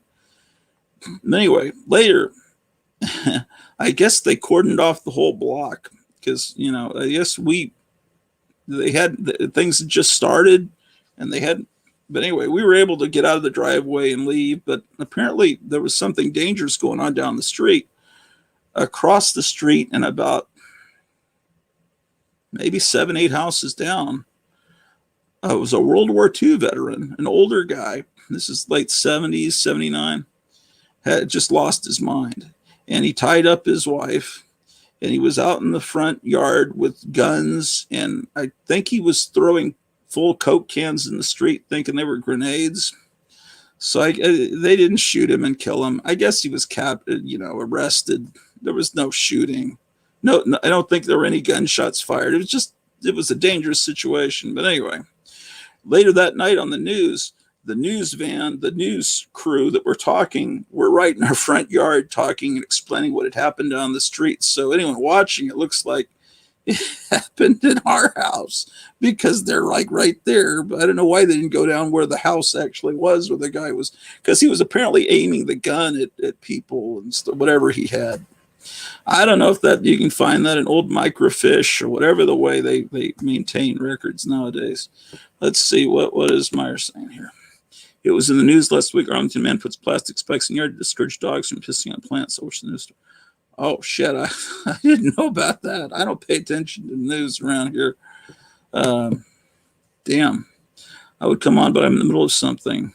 Oh, that's cool. Meyer, can you come on in maybe an hour or so? Whenever I got to remember his name, Lance Jones. I wonder, do you think that's a real name? It's just too perfect. It sounds like a movie star name. I'm not going to say, hey, is that your real name? It's not my business. But if he cares to tell us that, I guess that'll be fine. I probably should go because my wife's awake and I need to get ready for when. Oh, let me show you a couple of things because they're out. For those of you that have waited this long, I got this recently, this issue. I don't think I have it.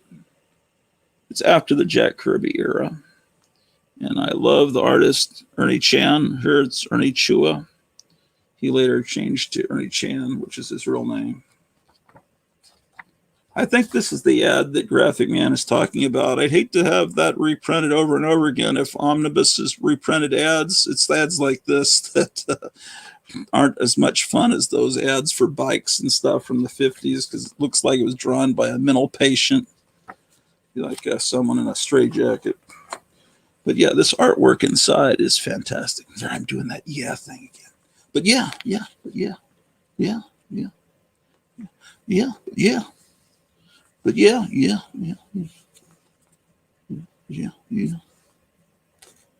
Denny O'Neil wrote this.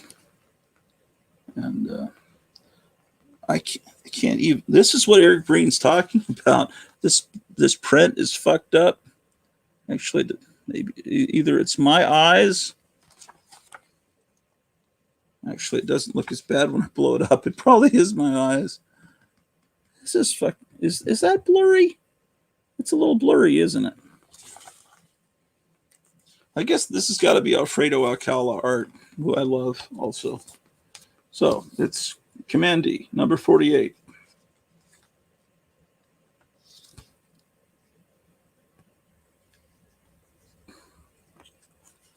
Look who's smiling now.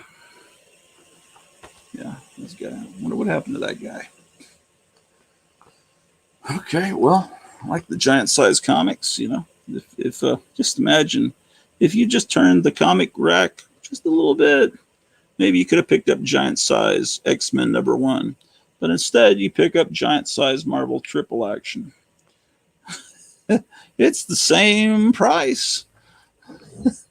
So this should be just as valuable as giant size X-Men #1, right? Came out at the same time.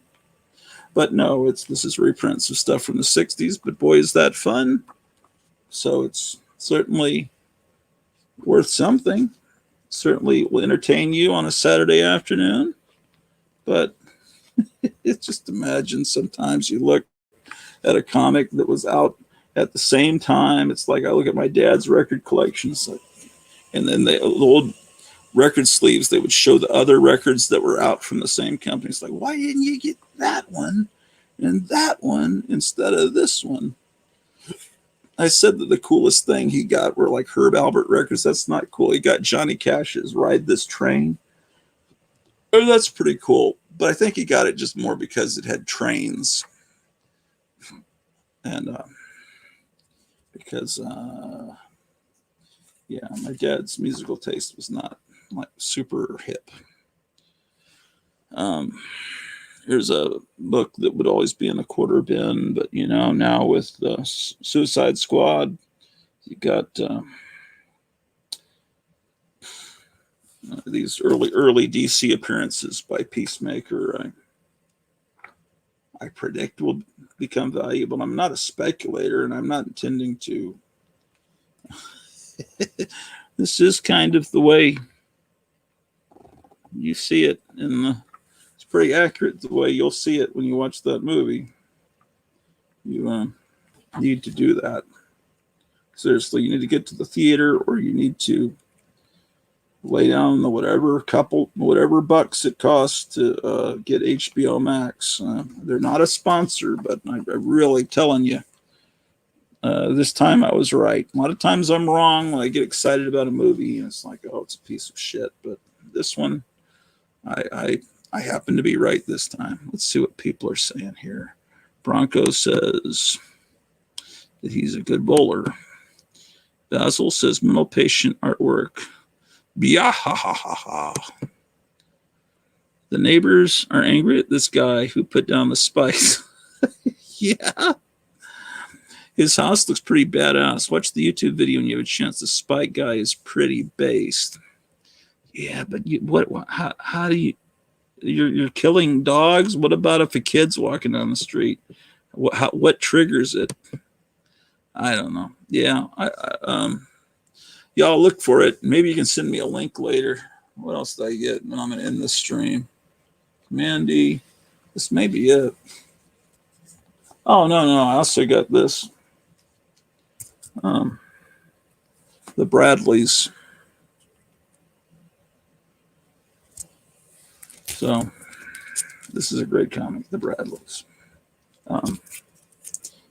Before The Simpsons, could there have been some influence? There are those that believe that The Simpsons may have begun. Remember that Battlestar going? There are those that believe that life here began out there, far across the universe, with tribes of humans who may have been the forefathers of the Aztecs, or the Egyptians, or the Toltecs. There are those who believe that there are ancestors born still out there fighting against Cylons. Way down below the ocean, where I want to be. Old comic bags. It's almost as disgusting, not quite as disgusting as an old condom. Got to get them thrown away. When you put several together, then they start turning into this yellowish mucus, filthy color. But you guys know about that. Okay. I need to probably obtain nourishment for myself and my wife and then prepare for Lance Jones of Guandanaland. Phone, walkie-talkie, trending, barking dogs. That's the neighborhood thing. There's an outbreak on the Carnival cruise, despite every guest and staff member being. How could that happen?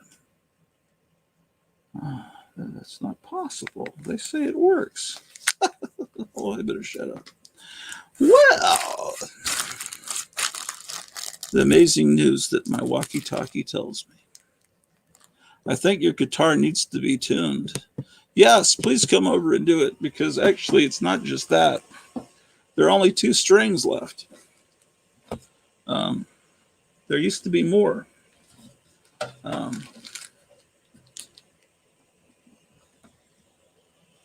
This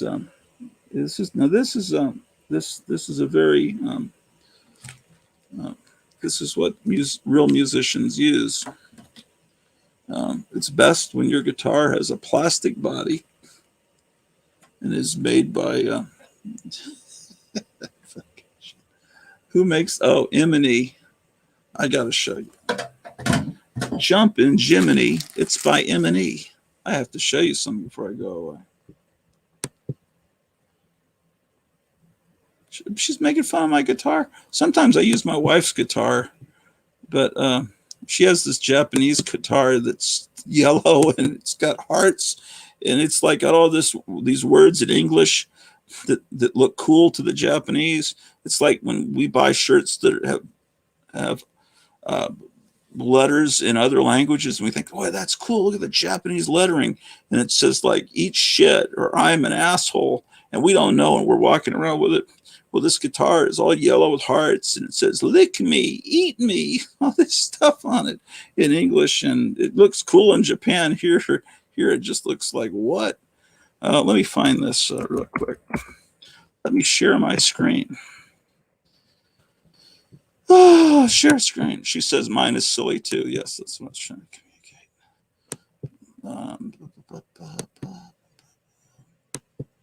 It's fucking hot up here. You guys know that?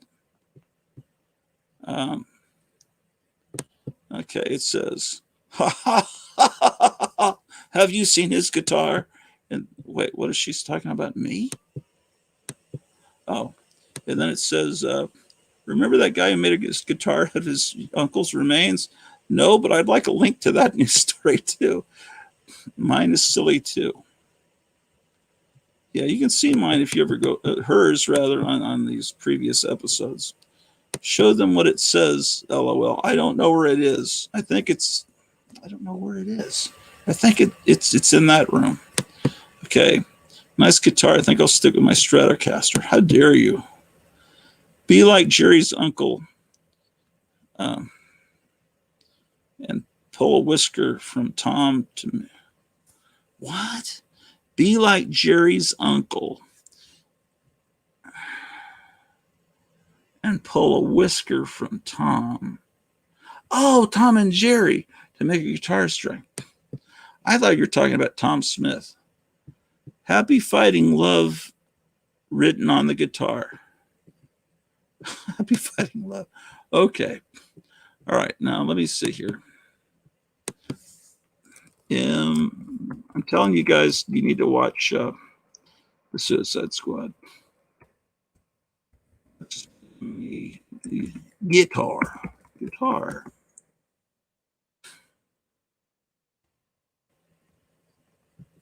All right. Let's see if it shows my guitar, man. My guitar. Suicide Squad. Get views it on HBO Max. I'm a superhero! Would you like to swing and play the way the rockin' band do with the tiger guitar and the swinging cat and the polychord electric piano organ and the big bass drum? They're just for you by Emily. Go, Tiger! Go, swinging cat! The Tiger guitar looks and sounds professional, has its own amplifier. The swinging cat comes with amplifier too. Now the big bass drum. Go! Polychord electric piano organ. Play the chords with one finger of the left hand, melody with the right. Two different models.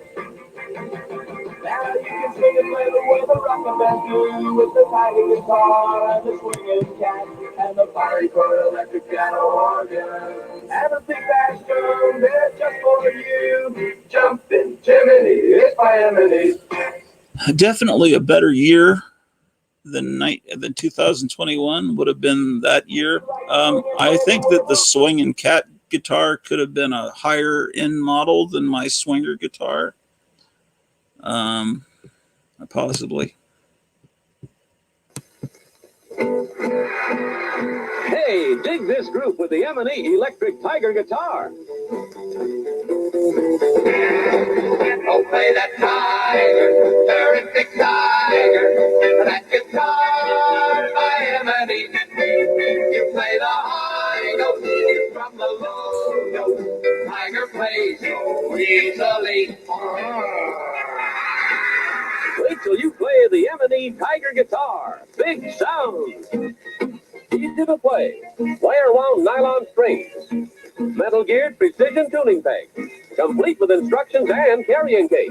This portable amplifier hooks up to any guitar. Terrific tiger. Tiger plays so easily. Get yourself an M&E Tiger guitar and jump. Jumpin' Jiminy, it's by M&E. That's the problem with today's rock and roll. Nobody growls like a tiger anymore. Is this a different one? We're going to have a ball with M&E's new electric Tiger guitar.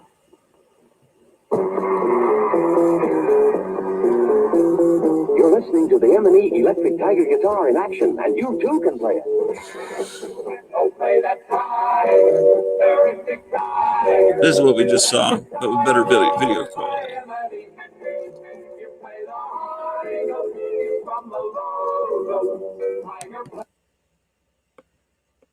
Yeah, these commercials are pretty damn cool.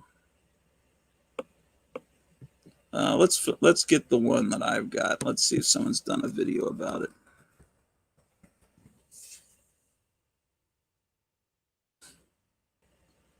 Man, nobody's got one.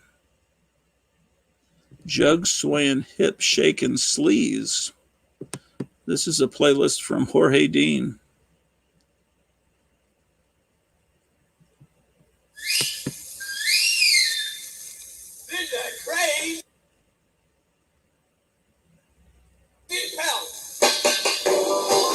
Okay, so This is a good playlist that we've discovered.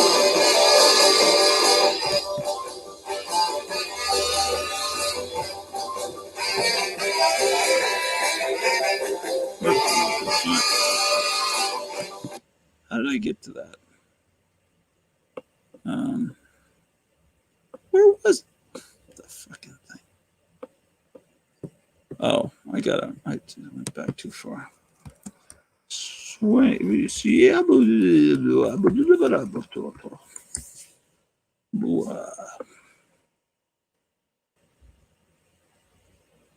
Okay, so view full playlist. Oh, an organ. Let's see. So what we do is we want to. No, I don't want to report it. Oops. I want to save the playlist. Save to library. Excellent. Okay. So I want to see this 1959 M&E organ. The hell? Hi guys, I haven't made a video in like forever, but I just got this today. It's an M&E. I forgot what it was called, but it's supposed to be a really old electric organ. To prove that it's electric, it's over here.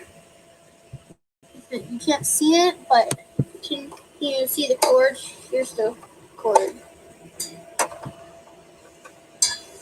There. And so it's apparently from 1959, and apparently I've seen these things. I've seen them on eBay, but I got it from this antique store. And also, just to give something away, if you go in the description and say, please give me a shout out, I'll give you a shout out in some of my videos. But let's get on to this. Okay, so as you see, this is a little like helper. So it like helps like with like what you are doing or something. So what it does is it's Okay, could you just play it? But no, play it. Play it, you fool. Oh, he's pretty good. If your hand slips entirely, it might make this sound. It sounds like a scream. Yeah, that's a good video. All right. Yeah. I don't know. I feel sorry for the kids in the commercial, or do you mean you feel sorry for the kids whose uncle was made into a guitar? Because those kids in the commercial look like they're having fun and they were living in a superior time period and no one had a mask on. I think I would like to be one of them. I don't feel sorry for them. Let's see. I better get out of here. So, with that, be seeing you. End broadcast. I'll be back in an hour or so whenever I get a word from my walkie-talkie that Gwendolyn Land is here.